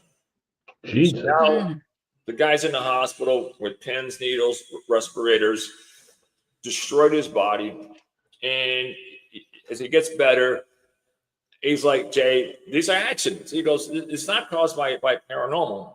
So, and then all of a sudden, something happened to him at the house. And he said, you know what? Maybe there is something to this. He goes, he didn't want to come over anymore. He said, you know what? He made all this excuses. But this entity already marked him. So now he got on the medical marijuana program in Massachusetts because of the severe pain, because he's got pins, bolts, everything in his legs. Yep. And the entity wasn't done. So we got a phone call in the middle of the night. Elke screaming, no. He got a hold of some bad marijuana, and it was laced with fentanyl. And so that was devastating. But I'm going to back up a little bit so the lawyer who was helping us out, he tells me and Elke, he goes, I'm going to have my Christmas party. Elke, come up. Jay knows. He goes, we have a blast. Yeah, he goes. So this was our first time where we couldn't move because before we had our signing the papers, he got called in and he was let go. So when we talked our lawyer that, and he said, oh my God, now we have a problem. Now we have one income missing, and I don't know if we can do this now. We have to look over the whole finances. And so the end of the story was we couldn't get any money out. We refinanced, we got into a better mortgage, but there was not money to say, okay, we have now the 2030 to move. So this was kind of like our first thing where we couldn't move. So yeah, we couldn't move. So then Mike's like, hey, why don't you guys come up? You guys been in a lot of stress. He goes, I throw on the best Christmas parties. And he goes, I know Jay doesn't drink. I'll have soda there for him. You guys, let's get out of the house, have some fun. So it's like, hey, Mike, I said, look, we got toddlers now. I said, we got to shop in this. I said, if we can make it, we'll drive down. I said, it would be fun. So who would believe that would be the last time I would ever talk to him? So Right. Christmas came up. We were at home. Sorry for your loss. It was awful. Christmas came up. My brother came over. And my brother was 6'2". He was in the Marines for 8 years. The guy was like Carl Sagan. He believed in science, this and that. So he was, he used to kind of go, ooh, ghost, Jay. He goes, in your head. He goes, I love your stories, but that's it, buddy. So he saw something at the house. So I'm going to speed it up. So that year, we go into 2010. So spring starts coming up. I was home. I was redoing the kitchen. Elke's at work. Now, all of a sudden, my niece calls me up. Uncle Jay, I got bad news. I'm like, what's going on, Marcy? Well, I'll just say it. Your brother's dead. I'm like, what? So, yeah. So my brother died. And it was awful. So so my sister and everybody, my father, he was an old vet. They sent him to Boston, right? Because he died alone. So I called up the medical examiner to see if I can get some information. And I finally said, come on, can you give me a professional courtesy? I said, don't answer anything that said, just say yes or no. I said, I'll answer the questions. So finally he said, Jay, don't ever call her again because I'm not supposed to talk to you. But she says, here's the thing. She goes, your brother showed early signs of alcohol abuse. She goes, alcohol didn't kill him. She goes, he did not aspirate, so he didn't choke. She goes, he was lying on his side. He was badly decomposed. She goes, at this time, she goes, I don't know how your brother died. I'm like, you're telling me in 2010? She goes, Jay, I don't know. So they ruled his death, as far as I know, up to this day, untermined. So now Elke comes home. The next day, the dog that she had brought over from Germany wakes up all twisted like it had a stroke. So Elke's crying, so we bring Mandy up to the vets. The vets have let me hold her for a week. Maybe I can give her fluids, things like that, get her back on track. My sister calls up my brother's friend, and they put on a big memorial service in Northampton. So that Monday, my sister called up and said, hey, wasn't that a beautiful service with Cliff? I said, you know what? I said, Charlene, I said, I think we have to go put our dog to sleep. I said, I'll call you back. So things got busy. So on that Friday, Elke comes home from work, bawling her eyes out. She says, we got to go to Northampton. They can't save Mandy. We got to put her to sleep. So as I'm walking out the door, the phone starts ringing, and she's like, leave it, leave it, leave it. And I said, no. I said, I got a weird feeling. I said, I have to take this phone call. And she goes, Jay, nothing's important. I said, this is. So I pick up the phone, and it's my nephew he was working up in Canada for Stanley. He goes, Uncle Jay, he goes, sit down. I'm like, I said, Mike, I said, I got to go put my dog to sleep. He goes, no, Uncle Jay, please sit down. He goes, Mom's gone. I'm like, what? Oh my God, dude. Wow. So they found my sister and sitting in her chair with her eyes wide open, staring with a plate of food in her hand, and she was gone. Jesus. And they don't, as far as I know, they really don't know how she died.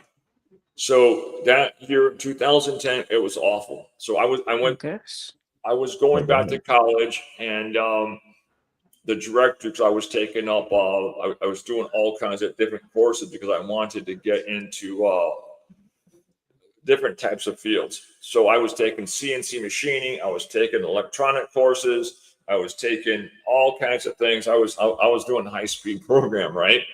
So the director comes out and he's like, "What are you doing here?" I said, "I can't go home." I said, "Frank, I got to be here." He said, "You know what?" He goes, "Why don't you just over the summer?" He goes, "Play with some welding, do something, get your mind up." He goes, "If you don't feel like coming in," he goes, "Jay, half your family was just wiped out." Right. So I go home and I'm sitting outside with my cup of coffee, and the phone rings. He says, "I'm attorney so and so. Are you Jay and Elke?" I said, "Yeah." He goes, "I'm handling the estate on Michael so and so." I was like, "Get out of here." I said, "Did Mike put you up to this?" He goes, "No, Jay." He goes, "Mike's gone." He goes, Oh my Jeez. God. October of 2009, after he got us that deal with the new mortgage, he was teaching softball and he had a massive heart attack and died. Oh my Jesus. goodness. So she was afraid that I was going to snap and lose it, and she thought I was going to start drinking. And I went numb. I was like, everybody who I just almost knew is gone. So now we're just like, what the heck's going on? So so after I got out of school, I switched fields. I got into a really good position, and I would travel all the way up towards Maine, all the way. They would send me to school every year down in South Carolina. I had company credit cards. It was awesome. And so I was going to transfer down to Charlotte, and we were looking for houses down in Rock Hill, down in South Carolina. So I went, and it was May 5th, 2015. I went down. I had the day off. I went to get a physical. On the way home, it was a beautiful May day, and I was coming up to the old cemetery, and I looked over, and what was weird was I saw this white utility vehicle. It was unmarked. The guy gets out, and I'm telling you, John, you may not believe it. I think he was a devil himself. He gets out. His eyes were black, and he puts on a hard hat, but it wasn't a modern day hard hat. It looked like something from the 1940s. And I was fixed on his Right. hard hat because it wasn't like normal. It was weird. So, and then he looked at me and stared at me, and I'm like, what the heck? So I'm like, I shook it off. And then in front of me, there was a caravan full of kids, and they put the blinker on. So I stopped on their brakes. I'm like, oh my God. So all of a sudden, I look back and I see this huge SUV barreling down on Route 5. It must Oh be like gosh. 55, 60 miles an hour. And I'm Toward like, the please, kids. God, please don't let me hit the kids, anything but the kids. And all of a sudden, the lady just turned, and I went to step on the gas, and the lady, bam, hit me, pushed my vehicle under her feet, and it rocked everything. So I get out of the car, and I think my body's in shock. So I'm walking at this point, and I get the registration insurance. The lady gets out, and all she can say is, "I'm sorry." She goes, "I didn't even see you." She goes, "I was fixated on that." She goes, "There was a man there." And she goes, "He had a weird hard hat." And she goes, "You saw him, right?" I said, yeah. I didn't want to say, no, I didn't want to tell the guy was probably the devil or a ghost. And Right. she's like, "You saw him." So she was fixated on this guy. She goes, and she described it. She goes, "The guy had a goatee." She goes, "His eyes were funny, like they were like empty sockets." And she kept looking back because there was no way to turn around because it's a busy road, right? And so now I'm trying to get her off the topic because she keeps looking back, and she's getting spooked because she's like, "Where did he go?" So we exchange information. I go home, I go in for x-rays, and I'm thinking, okay, I'm gonna get another car. A couple weeks, I'm gonna go back to work. And now we're getting ready to move, right? I put the transfer in. 2 days later, I go to wake up, I go to sit up, I go to get out of bed, and my legs, they were like ragdolls. I couldn't walk. So I crawled over to the staircase, slid down the staircase in my arms.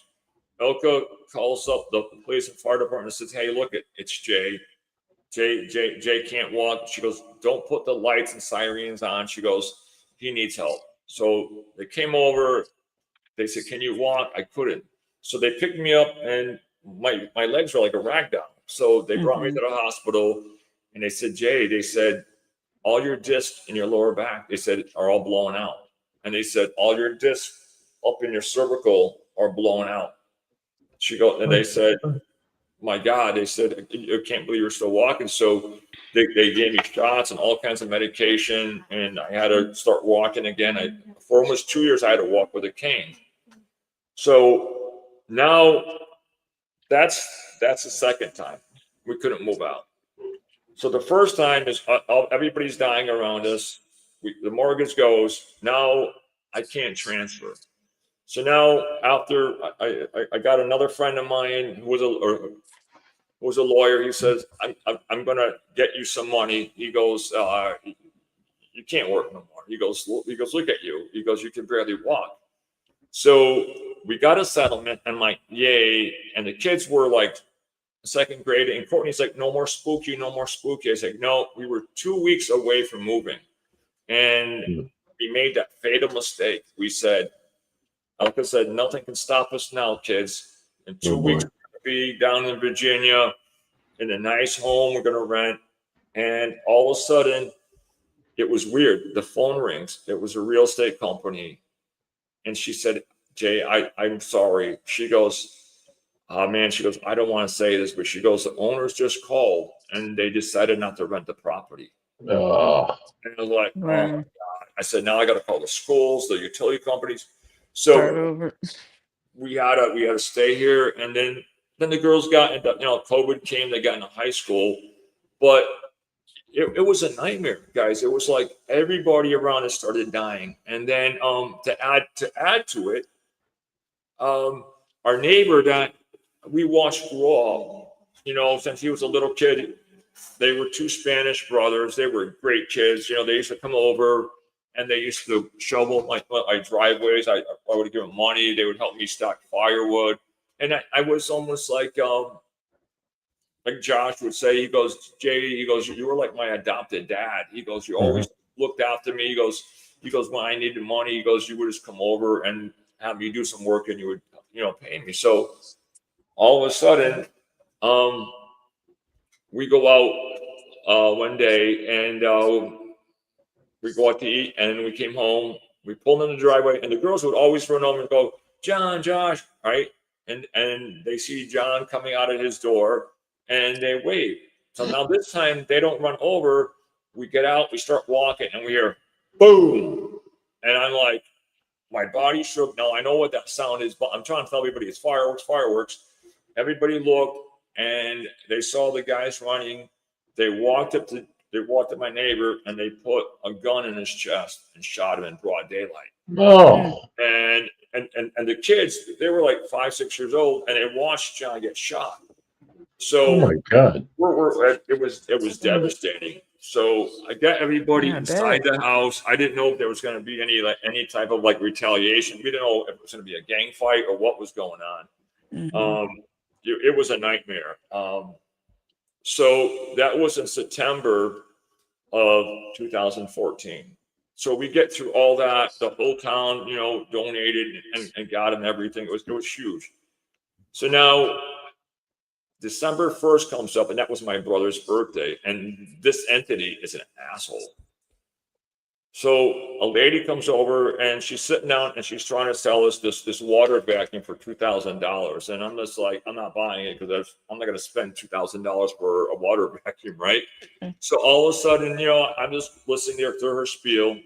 The phone rings. And I look at Elke. Elke's face goes red, and I see tears coming down her eyes. And she says, Jay, you got to get the phone.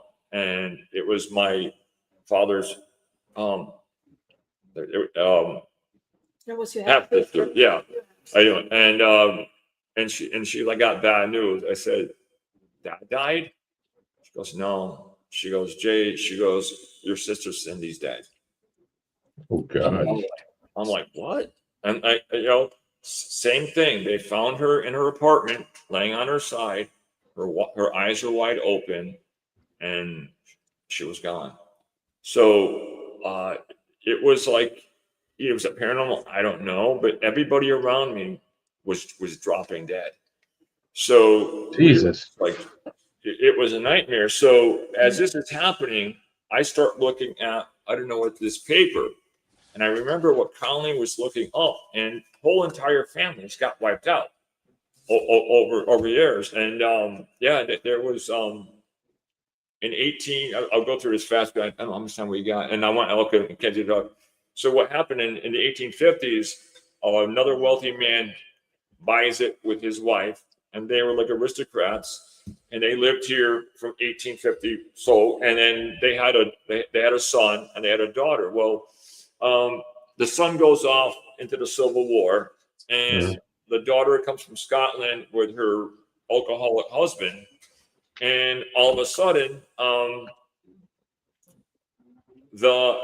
what the psychics say, the alcoholic husband came home in a fit of rage, and one of the children, he grabbed her. I don't know if he shook her or whatever, but he killed one of the kids. Marion, we believe, literally snapped. So somehow the psychic said they tried to poison him. It didn't work, so they waited till he came home drunk, and she said they had help, and they suffocated him, and then they dragged his body up into the attic. So this all sounded like all speculation, and then we found Marion's grave. And on that grave, you can almost see the MO come together. It shows her husband's name and their daughter, same year, 1850 something, right? So we're like, could this be what the psychics were talking about? So then all of a sudden, Marion's brother comes back from the Civil War all disabled. And so now living in his one big house was Marion's dad, her mom, her disabled brother. Now she's living here as a widow, and now she has 3 kids. So anybody would probably I would have done it. He had the money. He called the contractor, and he split the house in half and made it a duplex. And he said, Marion, I love you. Take the grandkids, go on one side. You got a nice apartment. Me and mom and your brother Robert are going to go on the other side. As soon as they did that, the mother in 1865 dies in the spring. They wake her body here. She died here. They bring her to the funeral, to the gravesite. A couple of months after that, her father dies. Boom. She inherits everything. She's living here, and then in 1900, they say she died peacefully from bronchial pneumonia. But then the house, it sounds weird, like wakes up. The brother, he's older. He falls down, and on the stairs, they rush him to the hospital. He dies. They bring him back here. They wake him. They bury him. Now this is 1919.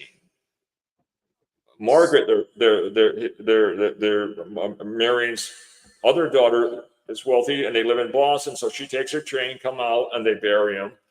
Goes back home to Boston. A month later, her other sister falls down in the house, gets badly injured. Bring her to Hartford Hospital. She dies from the fall, right? So then they come back. Margaret comes all the way back out. They wake her in the house. They bury her. Now Margaret goes out. A month later, Margaret gets pneumonia and dies. Everybody in that family is wiped out except for their son, James. He moves all the way to Manchester, New Hampshire, maybe thinking he's going to get away from this curse. Conley gets his death record, and as soon as he sells the house in 1928 or 9, Manchester, New Hampshire, and like 1928, it's a farming town, right? There's not many cars. But somehow a car came out of nowhere, pinned his legs, and they said that he suffered unmercifully and that he succumbed to his wounds. So now the whole entire family is gone. Now the house starts back up, and the history starts going. People would buy it, they would die.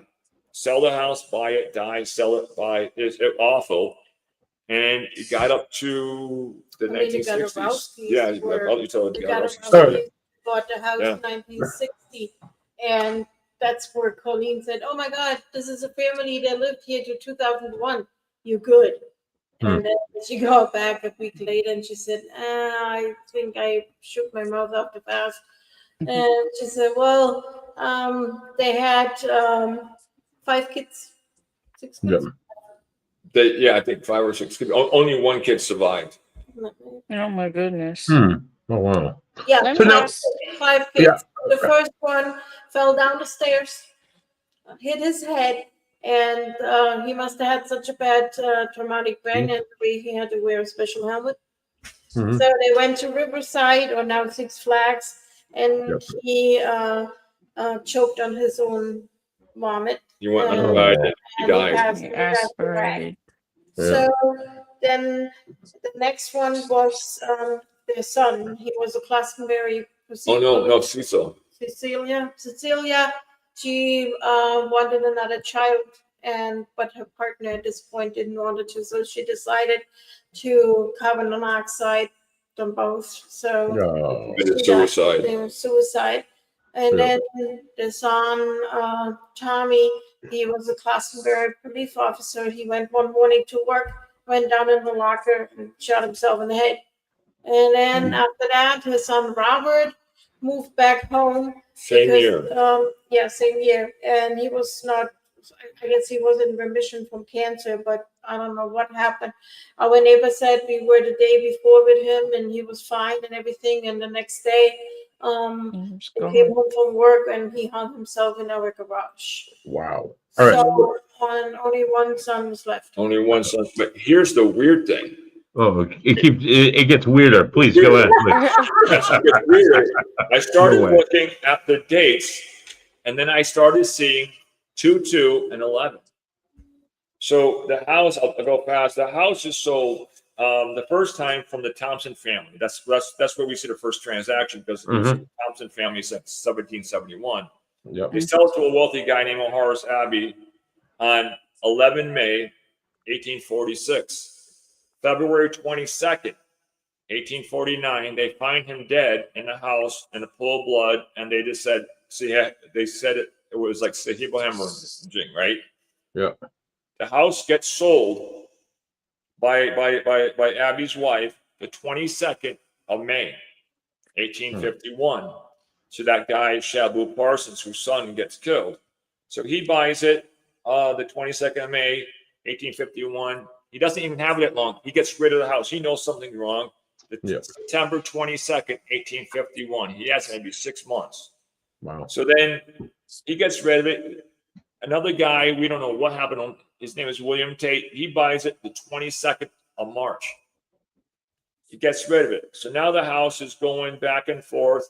And now the house again transfers again the 22nd of June, 1867. And then there's one weird date. After Marion died, it took a couple of years for the estate to go through. And it went to, now this was weird. It went to Margaret, Elizabeth, and their son.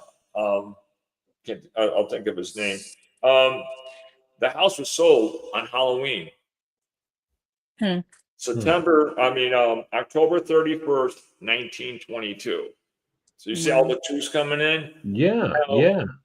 A gangster buys it, and on June 10th, I found out a lot of stuff because I got summons to talk to his son, who was in his late 80s, and he wanted to talk to me, and he filled in all the blanks about his father and stuff like that.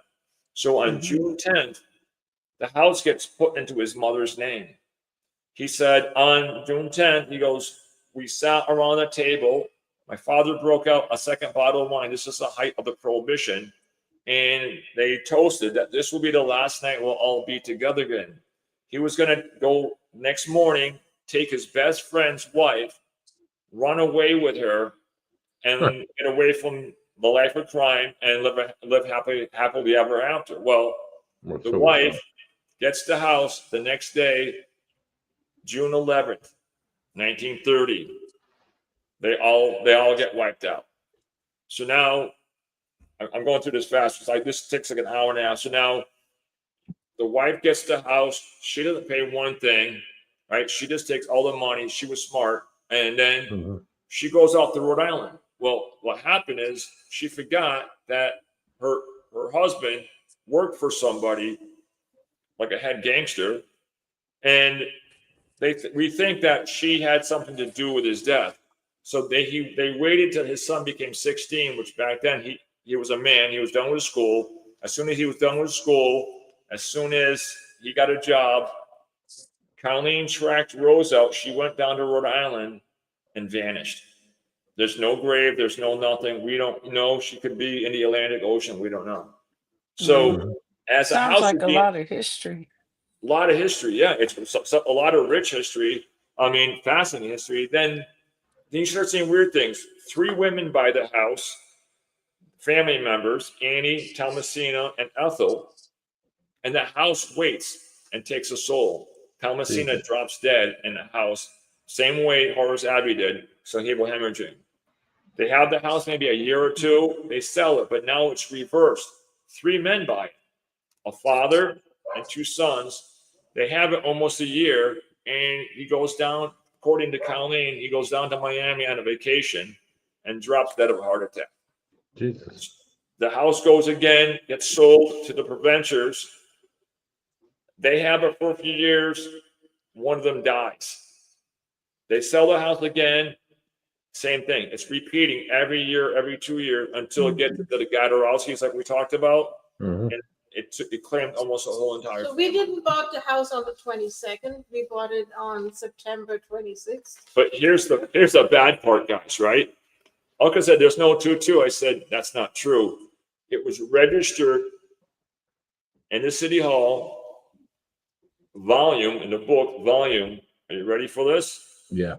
2222, page 164. Get the fuck out of here. Mhm. Excuse my French. Oh my God. All right. So let me just stop you really quick right here. Yeah. When you guys first when I first asked you, I think my last question was, like, did you guys ever try and move out? Or I think something around there. I Yeah. asked you like how it was stopped, right? Yep. He did answer. Like, at first I was like, I this is probably just some like asshole ghost. Now you have me convinced that this, like, I'm not a big demon guy. I don't even like to use the D word. But holy shit, these are some, like, if anything, some holy next level coincidence. I don't believe in coincidences, especially with, like, all these deaths that take place. I mean, even in the 1850s, okay, maybe like tuberculosis, like, skeptic in me wants to say maybe Right. like tuberculosis. There's a lot of lung disorders that people died of. People generally didn't live as long. If somebody was sick in the house, they spread it to their family members and wiped out the whole family. But so much of it happening, and it happens to you guys. It happens to all these families that are in there, and then the whole 11 and 22 thing, like, blows my mind as well. I can't imagine it being much worse, although I imagine that the story will get a little bit worse. But holy shit, what? That's a crazy. That's a crazy ghost story. That's incredible. Well, like when we say we had some of the best, we had one of the best paranormal investigators ever. I love this guy like a friend. His name was Bob Baker. So Bob was kind of a skeptic. So when I told him the whole story, he goes, "I won't put one foot in your house unless I have a member of clergy." Yep. He brings Father Bob in. Oh, I know At Father the Bob time- very well. We shared beers together. So yeah, so in the beginning, I think Father Bob just got done doing paranormal state. So Mhm. he gets him in there, and I think Father Bob thought it was a joke. So they're running around the house, they're doing ghost hunting, they think it's all fun. So they take a break. It's a hot day, Father Bob is sweating. Mhm. So they go back to ghost hunting. So Father Bob's like, "Where's my rosaries?" Bob's like, "You just had them." So everybody's like stops. They said, so Father Bob, he checks his pockets. He can't find them. So everybody starts running around the house. Father Bob starts walking to us to kind of keep us calm. And all of a sudden, he stops. And he has this weird look on his face. He looks down. He told Bob Baker, he said he felt the entity or something slide the rosaries into his pocket. Oh, wow, Mm. that's When weird. that happened, Father Bob took this seriously and tried to get rid of it. So now it still came back. So Bob said Now, you guys think it gets weirder. So Bob said, I got one more thing up my sleeve. He goes, I'm really good friends. Jay, I'm sure that it gets weirder. Go on, please. With the famous Robert Bishop McKenna, who did all the high-profile exorcisms. Mm-hmm. So he calls up Bishop Robert McKenna, right? And he says, Bishop, I got a really bad case. Bob, I'm sorry, I just retired. And he said, Bishop, it involves kids. So the bishop goes, oh, what the heck? He goes, one more round, Bob, can't hurt. Mm-hmm. So Bob said, get everything ready, take the day off, get all his little snacks, get everything ready. The bishop likes these things. So Bob calls up. He goes, hey, I'm 10 minutes away from the bishop's residence. He goes, are you guys home? You got all his little stuff, his teas, whatever he likes. I said, yeah. He goes, great. He goes, I hope you know what this means. He goes, I got to ride all the way to your house, listening to the bishop talk about God and Jesus, and riding all the way back, listening to God and Jesus. Oh boy. So I said, Bob, I said, I love you. I said, we'll make it up to you.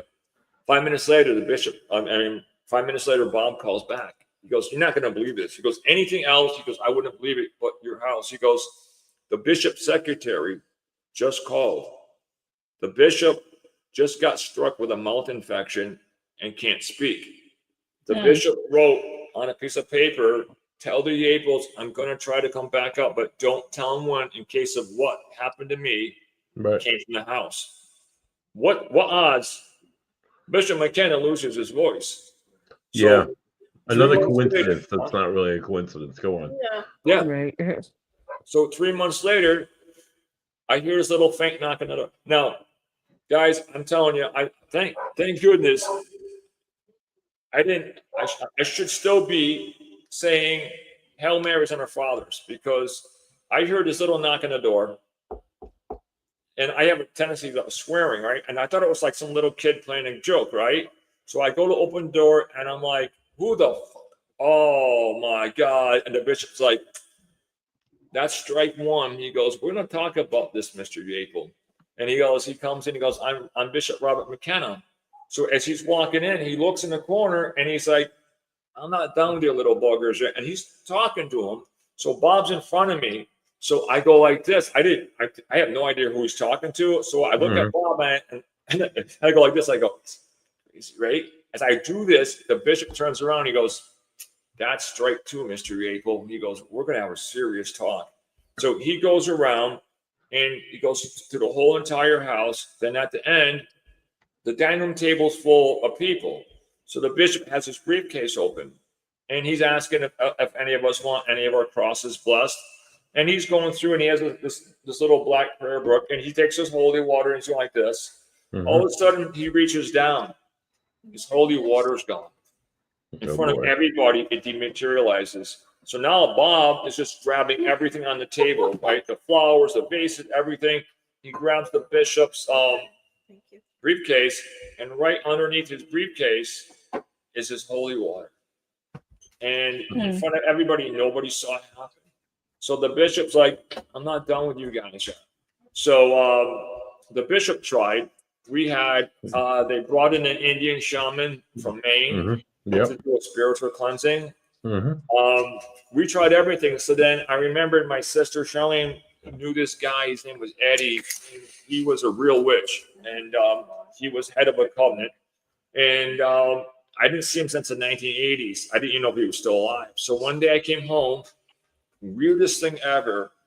I came home from work and I looked at Elke and said, I got to call Eddie, just like that, out of the blue. I looked up his number. I called him. He answered. He goes, I can't believe it. He goes, I never answered my phone. He goes, and I walked in my house. The phone rang, and his spouse said, don't get it, Eddie. We're going to eat supper. And he goes, no. He goes, he grabs a phone, and it was me. He goes, I never answered my phone. So he says, what can I do, Jay? I said, well, first of all, I said, Eddie, I said, my sister's gone. He goes, so I told him what happened. He said, can you come pick me up? So I picked him up, and he went through the whole entire house. And as he's trying to do his thing, he kept picking up on something. And he said, I don't like this. He goes, it's like a trickster. It's showing me something, but then he's backing up because I don't know what he's doing. But he said, he's not going to be happy because there's two reasons. He goes, one, I'm a witch, and he goes, and I'm a pissed off Pollock. He goes, and this thing's not going to be very happy. So he went to the whole house. And he said, Jay, he goes, I sealed, I did everything, but he goes, I don't think, he goes, I even touched this thing. He goes, I never dealt with something like this. And he says, guys, he goes, call me back. He goes, let me know. So it was a battle. And then we finally, so Bob encouraged us, he goes, Bob Baker said, do as many TV shows as possible. He goes, somebody out there is going to know how to get rid of this. And that's how we met Near Farley. Farley and Jay Dodd. And So, if I could clarify, so are the hauntings gone or are they still continuing? We don't. What now? The technology and everything got a little bit better too. Than I remember when they started. They had the EMF readers. Now, when we have paranormal groups in it, they have all these high tech things and communicate and whatever. I don't think whatever that entity, whatever what it was, I really think J. Dodd did a deal. And I have a German friend, she's really gifted, and she said that thing is sleeping, let it sleep, you're good. We have regular, what we're hearing through spirit boxes and everything, and we have a lot of people coming through who were living here. So that's what I meant. Like we have David, that little boy who got hit by a horse and buggy, he comes through. We have a little girl comes through. She keeps there's three girls. Yeah, and we have also the mother coming through with a baby got killed. So all these spirits that are coming through that interact, none of them are this negative entity. No. What happened? Well, I'll sum this up fast. Jay Dodd, it almost killed Jay Dodd. When Reverend Farley called Jay Dodd, he says they tried to do it remotely, and they said it was too strong. So they said, we're going to come up to your house, and they said, we're going to pay for the whole trip. We're doing God's work. We're going to get the hotel room. They wouldn't take one dime. I tried putting money in their pocket. They wouldn't take a dime. So as soon as they took the case, Jay Dodd was marked. Now, Jay Dodd he was in good shape. He was an ex Indiana highway patrolman. And so Jay Dodd agrees to come up. He goes out to dinner with his girlfriend, comes back home. His hot water tank exploded and flooded the whole entire floor because it was one level floor. And he goes, Jay, he goes, that's not paranormal. He goes, things happen, right? He goes, hot water tanks happen. Then something else happens. So now they pick a day where it's clear, right? Now, there's no storms coming. Neil drives up from Washington, picks them up. They start driving up, and a massive storm starts to form.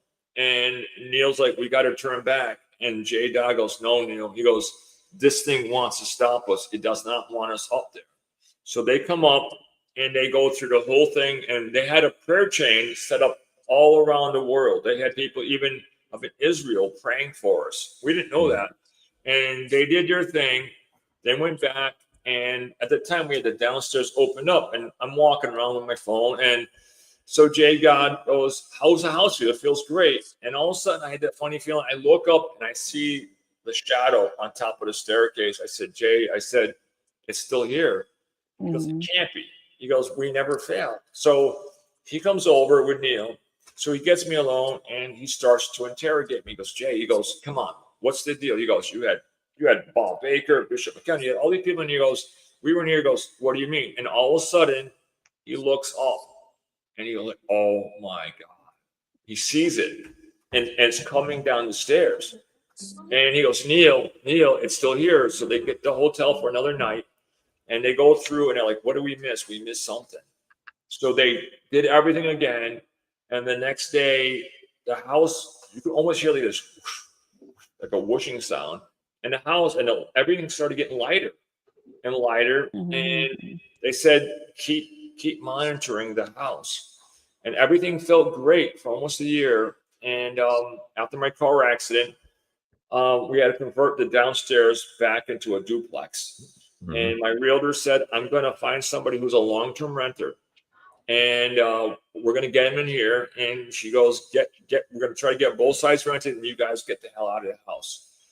Within 6 months, this lady who was on Section 8, who lived at the last place she lived for 14 years, was begging to break the lease. Went to Section 8 and said, I got to get out of that house. And they said, if you break that lease, that's it. So they called us up and they said, listen, they do this all the time. If you let her out of the lease, we'll never use her again. So they said, keep her at the house. So as soon as that year was up, she had a moving truck, everything, she was gone. I called up Bob Baker. He goes, do not go next door. Do not go next door. He goes, if she did something, he goes, it could be an ambush. This thing could be waiting for you alone. So Bob had a pool business. He dropped everything what he was doing, drove almost an hour and a half out here, comes in, and he goes in the house and he's looking. He goes, I knew it. Above every window, above every door, she took black ash and she made the sign of a cross. He goes, Jay, he goes, she did something. And he goes, and now whatever she did, she's trying to protect herself. And he goes, let's pray to God that she did not open up and this entity comes back. So we were on the edge of our seat for almost a year. Mm-hmm. And then what I think happened was the human spirits were being suppressed. Mm-hmm. And then they started coming out. And then they started playing like little games again. And that's when Mackenzie started seeing this little girl, looks like she was drowned in a well. Yeah, she's about 5'4", 5'5", and I've been seeing her since I was a kid. And I still see her to this day. Jesus. I don't know what it is. I mean, at first it was just like, my parents thought, maybe someone showed me the Ringer or anything. I'm like, I'll never watch that movie ever after seeing her in this house. I wouldn't either. Yeah, I still see her. I mean, constant. It's like she's a part of me. I mean, I don't really know what it is. So I'm going to let Elke explain this because we're going to give you kind of a special treat. And this is Elke's grandmother's Bible from Germany. And when Orlando and Joe was here. So that night after this all went down with Audrey getting thrown and everything, so Lorraine suggested the next day to get and leave the house and play some monk music. Angelica, Gregorian chants. Something, and spend the day out. So we did. And when we came home, I went upstairs, and in the kids' room, I had my grandmother's Bible in the closet, but the closet on the top shelf. So you needed really, even Joe, who is 6'4", needed the steps to get Joe Frankie placed it way up on top so the kids couldn't get it. Could not get it, and they shredded. When we came home, I went all over the floor. I went into our bedroom. There was unburnt sage all over the bed. I hear her scream. Her grandmother's Bible is the closet door is blown open, like Elke said, and the pages were thrown all over the room, like Jesus Christmas. Just ripped it out and said, "Here's your hocus pocus." So I called Orlando, and he's like, "What do you mean there's unburnt sage?" So he checked everything. He goes, "We have all the sage here." He goes, "Where did the sage come from?" I said, "I don't know." So he said, "You know what, guys, stay there." He came up. I don't think Joe could make up, but he came up because he's like, this can't be happening. He goes, "That's impossible." So he said, "Don't touch anything." So he comes up and he's scratching his head. He's like, he sees it like somebody took a whole bunch of sage and ripped it all over the bed. Like, "Here's your hocus pocus." And then Elke showed him the Bible and the pages. You're like, "Oh my God." So Orlando's like, "I have no idea what in the hell we are dealing with." He goes, "For my safety and the safety of our team," he goes, "the only people that are allowed in here is myself and Joe." He goes, "No one else from my team." He goes, "If anybody else comes back from my team," he goes, "do not let them in the house." So Joe phased out. Joe, I don't know if Joe could handle it. Something. Joe phased out, but Orlando kept fighting, and until the point where this entity went to his house. And what happened to him was, after all this stuff happened, he called up. He goes, my son doesn't know anything about your house, not one thing. My son wakes up and he said, Dad, he goes, this black shadow man, whatever it was, told me that he's going to come back and he's going to take me and drag me to this white and yellow house, and he's going to drag me into the crawl space and kill me. Oh, that's a little weird. Yeah. Yeah. Orlando's like, Oh my God. down on me, and he goes, at the time the house was white and yellow, and we have a crawl space. He goes, my son described your house in the crawl space. So finally, Wow. we backed out. So that's kind of like the small nutshell, and Right. we could go on all night with her stories, with our personal stories. I'm really sure you can, guys. I don't want to cut you short. This is like Yes. this is like mind blowing. I do want to ask what. So I'm running this here at the bottom. That's where people can find information or even like book an investigation. You guys do investigations at the house now. Yeah, you have Yeah. teams come in there. Yeah. And what do people say on the left side, and you guys are on the right side or whatever? Or, Yeah. What we did is really it was kind of cool because after we couldn't keep renters, one of our friends at the paranormal investigator, she said, guys, you can't rent no more. She goes, why don't you turn in? She goes, everybody knows you. A lot of people want to come in your house. And she goes, as long as that entity's gone. She goes, I said, if the entity comes back, we'll shut it down. So we started to do investigations. We let people come in, teams up to 5. Yeah, we have kind of like teams come in, but lately Mackenzie showed really much interest in the paranormal, and she went with a lot of invites. She went on paranormal investigations with the finest, and she enjoyed it. So now what we also do is for people who want to listen to the history, but we also offering what we do if they want to add on a paranormal investigation. And we, or Kenzie, teaches us now kind of like how we're going to run it. And we have most of them now also people who never did investigations. Wow. So, and that's what we started now doing too. Let me tell you something, guys. I've been investigating the paranormal for about 20 years. I was a huge skeptic. I had experiences as a kid, but I was like, it was this, it was that, the other thing. And then the paranormal like presented itself to me, and it was very real. Long story short. And so I only had one case in my whole 20-year time of investigating that was I ever considered to be like the D word, demonic. And it was when you were telling your story and you're saying how you're setting this up on like Friday, these people are supposed to come out, and then this happens, and then so the phone rings, and then that happens to this one, and this. Let me tell you something. We had a client. She was in Providence. She was in a tenement in Providence. She had been recommended to us by a medium. The medium's like, there's something going on in that house. There's a lot. I can't pick up on anything specific. So you should go in there. I'm like, all right. We were kind of new at the time with this. I was like, whatever. I'll take whatever I can get, Yeah. And it became like very real when we had like the ghost, not like the ghost box that connects to like the radio, just the white noise. We had and this is my house. Get the fuck out. Over and over and over again. That was all weird. Then more weird stuff started happening. So then I like reached out to a local demonologist. I'm like, hey, I don't know what we're dealing with here. I don't know if it's just an asshole ghost. I don't know what it is. I just would like your opinion. Every opportunity to bring this guy in, bring members of his team in, fail. Something happened. Somebody's car died suddenly. Somebody got sick. One of the members of my group, she was in her house. She tripped over like an entryway in her house that she goes through hundreds of times a day. And she tripped suddenly and broke her arm in 4 places. My wife ended up in the hospital for over a month. It was like this weird thing, weird. Every time we tried to schedule something, there was always some kind of something happened to one of the people that was supposed to be there, and we had to reschedule the whole thing. That happened so many times. The actual house blessing, when it did happen, it was so surreal. All right, like I said to open the show, I work in mental health. I've been a mental health professional longer than I've been a paranormal investigator. You can't.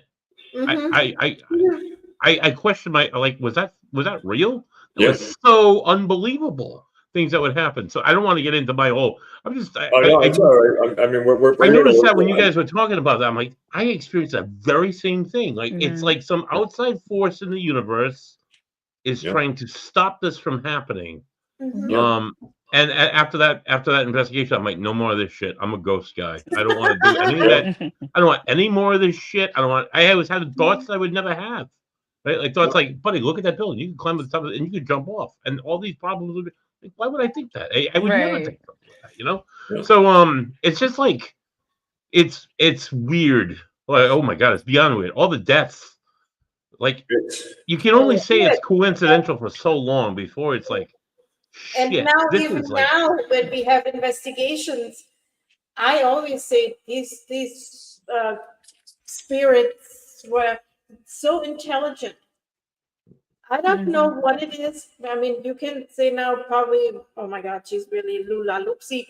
But we have really people where I really sometimes think that they know with what intentions they're coming in. We have Yeah. some of them, they're kind of like, yeah, this is so, weird. so Listen to this. we kind of like, lately we have the opportunity to join.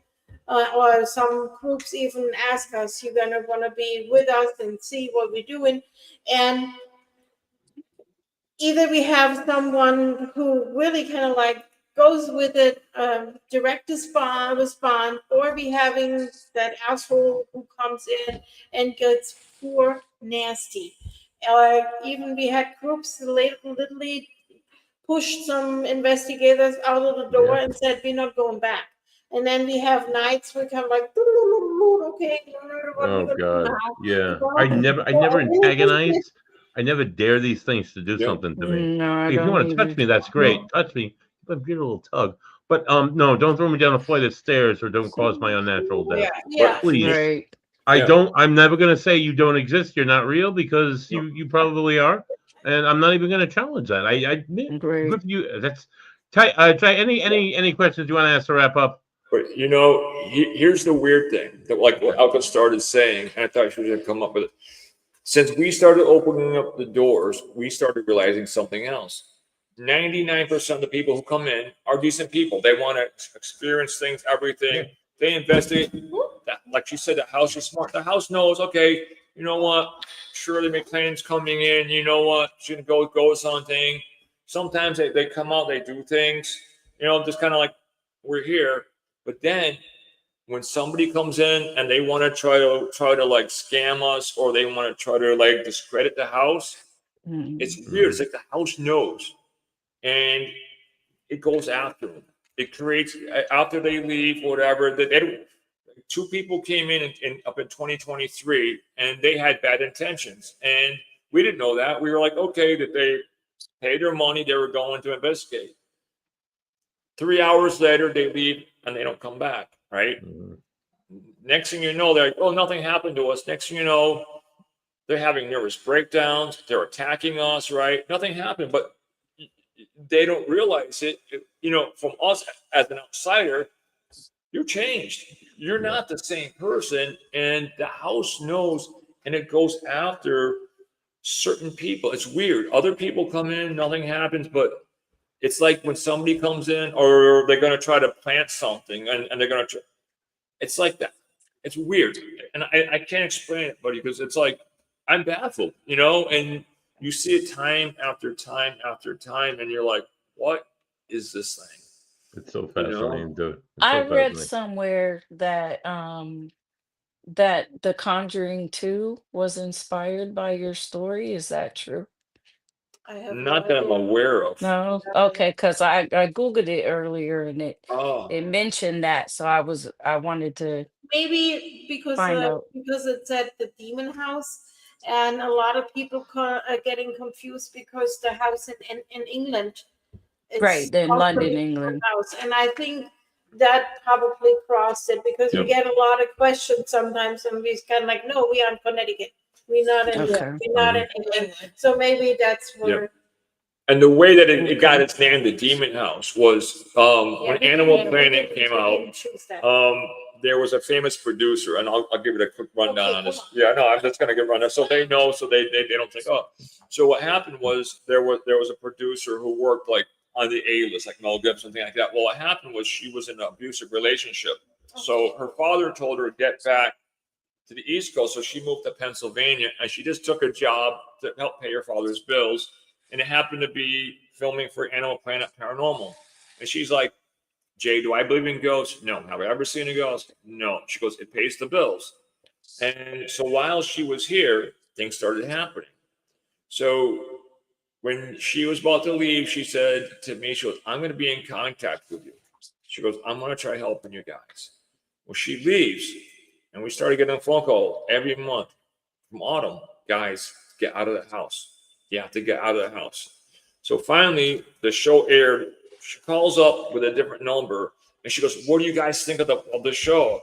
I say, you know what? I live here. The show is more terrifying. She goes, if you can see by my number, I'm in LA. She goes, when I left, she goes, the last thing I did, I hugged you. I whispered in your ear saying, I'm going to be in contact with you. She goes, I was going to get the funds put together and try to make a motion picture to get you guys out of there. She goes, when I left, I had an illness that was in remission, and it came back. I took a leave of absence, living at my dad's house, and all hell broke loose. And she jumped on her first plane and went back to LA. She goes, I believe. Yeah. I would love to come there and check that out. I would love not to, but good for you, Jai. Well, I lived in I'm a ghost guy.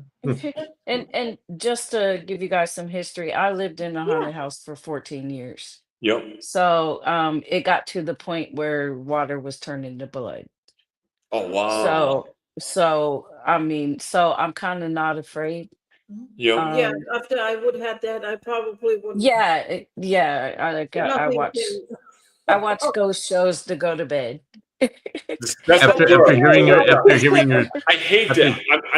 I'm terrified of stuff. I like my friend said, you know what? She goes, you could run and face 10 Iraqis and you're not scared. But she goes, if you say, boo, there's a ghost, she goes, you scream and run out the door. And I was like, yeah. Yeah, I've been watching your ghost thing of ghost related, and then they tell me, they're like, it's 3 a.m. and you're watching this. I'm like, when you've been through it, I can't get it. Exactly. Just constantly the door goes open and then it closes. Really? Open and close. And I'm at the point kind of like, I'm so tired. Whatever you want to do with the door. Just play with it. You know what she told me the other day? I never knew. She used to watch that Arlen Stone Goosebumps, right? And that's pretty scary. So you know what she did to test her psychic abilities and to prove to herself? She told me, I said, are you out of your freaking mind? She would go get up in the middle of the night, open up the basement door, go downstairs, sit on the basement door. I'm like, you got more nerve than half the guys I know. Watch Ellen Sting Goosebumps in the basement in the dark.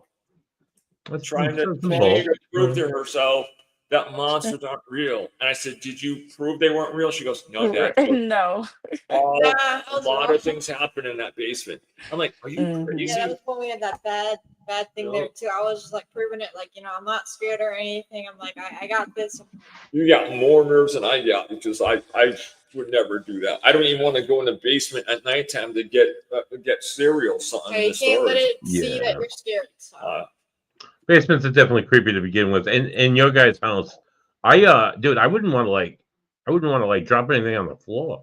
I wouldn't want to like fart crooked. I'd be afraid to some disease would come over me, or I would be I'd be terrified. I give you a lot of credit for wanting to go. I mean, nothing against you guys in your house, but it sounds absolutely terrifying and like life threatening at the same time. It does.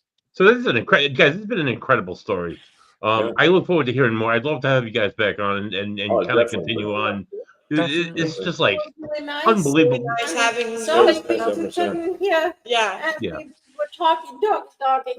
Yeah, and then next time, then we can talk about even like our personal experiences that we didn't get into, some of the most terrifying things. Totally. Yeah, get to know you guys. I mean, you scared the shit out of me already with your ghosts are very real. They're very real. Okay. And like Also, I tell also, everybody, they come in and they're scared. I said, as long as this entity stays away, Yeah. we'll do this. But I said, if this entity comes back, we're going to shut this house down and we're not going to let anybody, because I don't want anybody getting hurt. I don't know if I'm pronouncing your name right. Jaya, or I don't want to. Jai. Jai.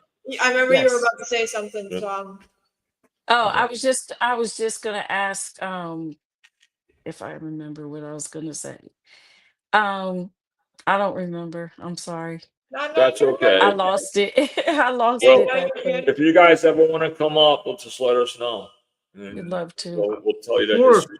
For our working public, anybody from the New England area, they are from Enfield, Connecticut. I'm going to bring it up really quick here. I have it share screen really quick. Give I you guys a little remember. mappy map. Give you guys a little idea of what we're looking at here. If you're from the New England area, so Enfield is right here under the Springfield, which is one of the largest cities in Western Massachusetts. It's wedged between Hartford and Springfield. I'm over here by Providence, where it says Oh, yeah. 44. So I'm right. I'm like maybe you guys are west of Hartford, so I'm probably I'm under 2 hours away from you. Not that Oh, that yeah. gives me any motivation to want to come out there. No offense. Yeah. But it's really close. Wild Connecticut's not my favorite state to drive through on 95. 44 is gorgeous, like Putnam. Oh, yeah. Oh, it's really nice out there. So definitely check it out. Check these guys out. While you're in Connecticut, or if you're in the New England area, it definitely sounds scary as shit. And go ahead, check it out for yourself. Me, buddy, I will probably not be there, but there's a lot of good breweries in Connecticut, so I'll go down that direction. Right now we have the big E going on, so For sure. I For, remember what I was gonna say. If you Okay, have go any ahead. video footage, Oh yeah. I'd love to on the next next- episode. We'd love to be able to Yeah, To we'd show love some to. Oh, yeah, video yeah, footage. review it. I think we have That Love would it. be I think we have awesome. that video clip, a piece of it from that. Yeah. yeah, we have. Oh, that'd be good. Yeah, that'd be cool. Yeah. That For would sure. be awesome. Awesome, for Next sure. time, love sharing Alright. things and Yeah. also to Yeah. get Some know you guys people better said too. lately the stuff what we did, what we found on TikTok. So you see on our TikTok side, by accident what we captured. More not kind of like, okay, we took pictures and then all of a sudden, what is that? Right. Kind of thing. You know what I saw? I never saw it before. We had a guy who, really great people. His name is Jim and Teresa. Welcome, and good friends of ours. Find out that Teresa is actually she's related somewhere as my cousin. Well, what they do is we let them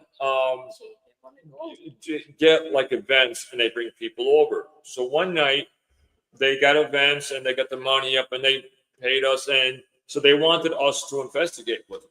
So we were outside on the side of the house, and he sets up a rampart or whatever they call them, right? Yep. And so I'm watching because I want to make sure everything's legit.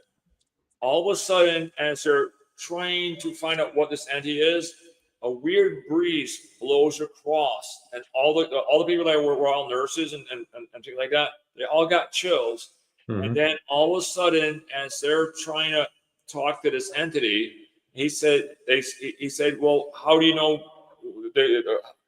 How do we know you're really real? And that wasn't just the wind. It says, I'll show you. 5 minutes go by.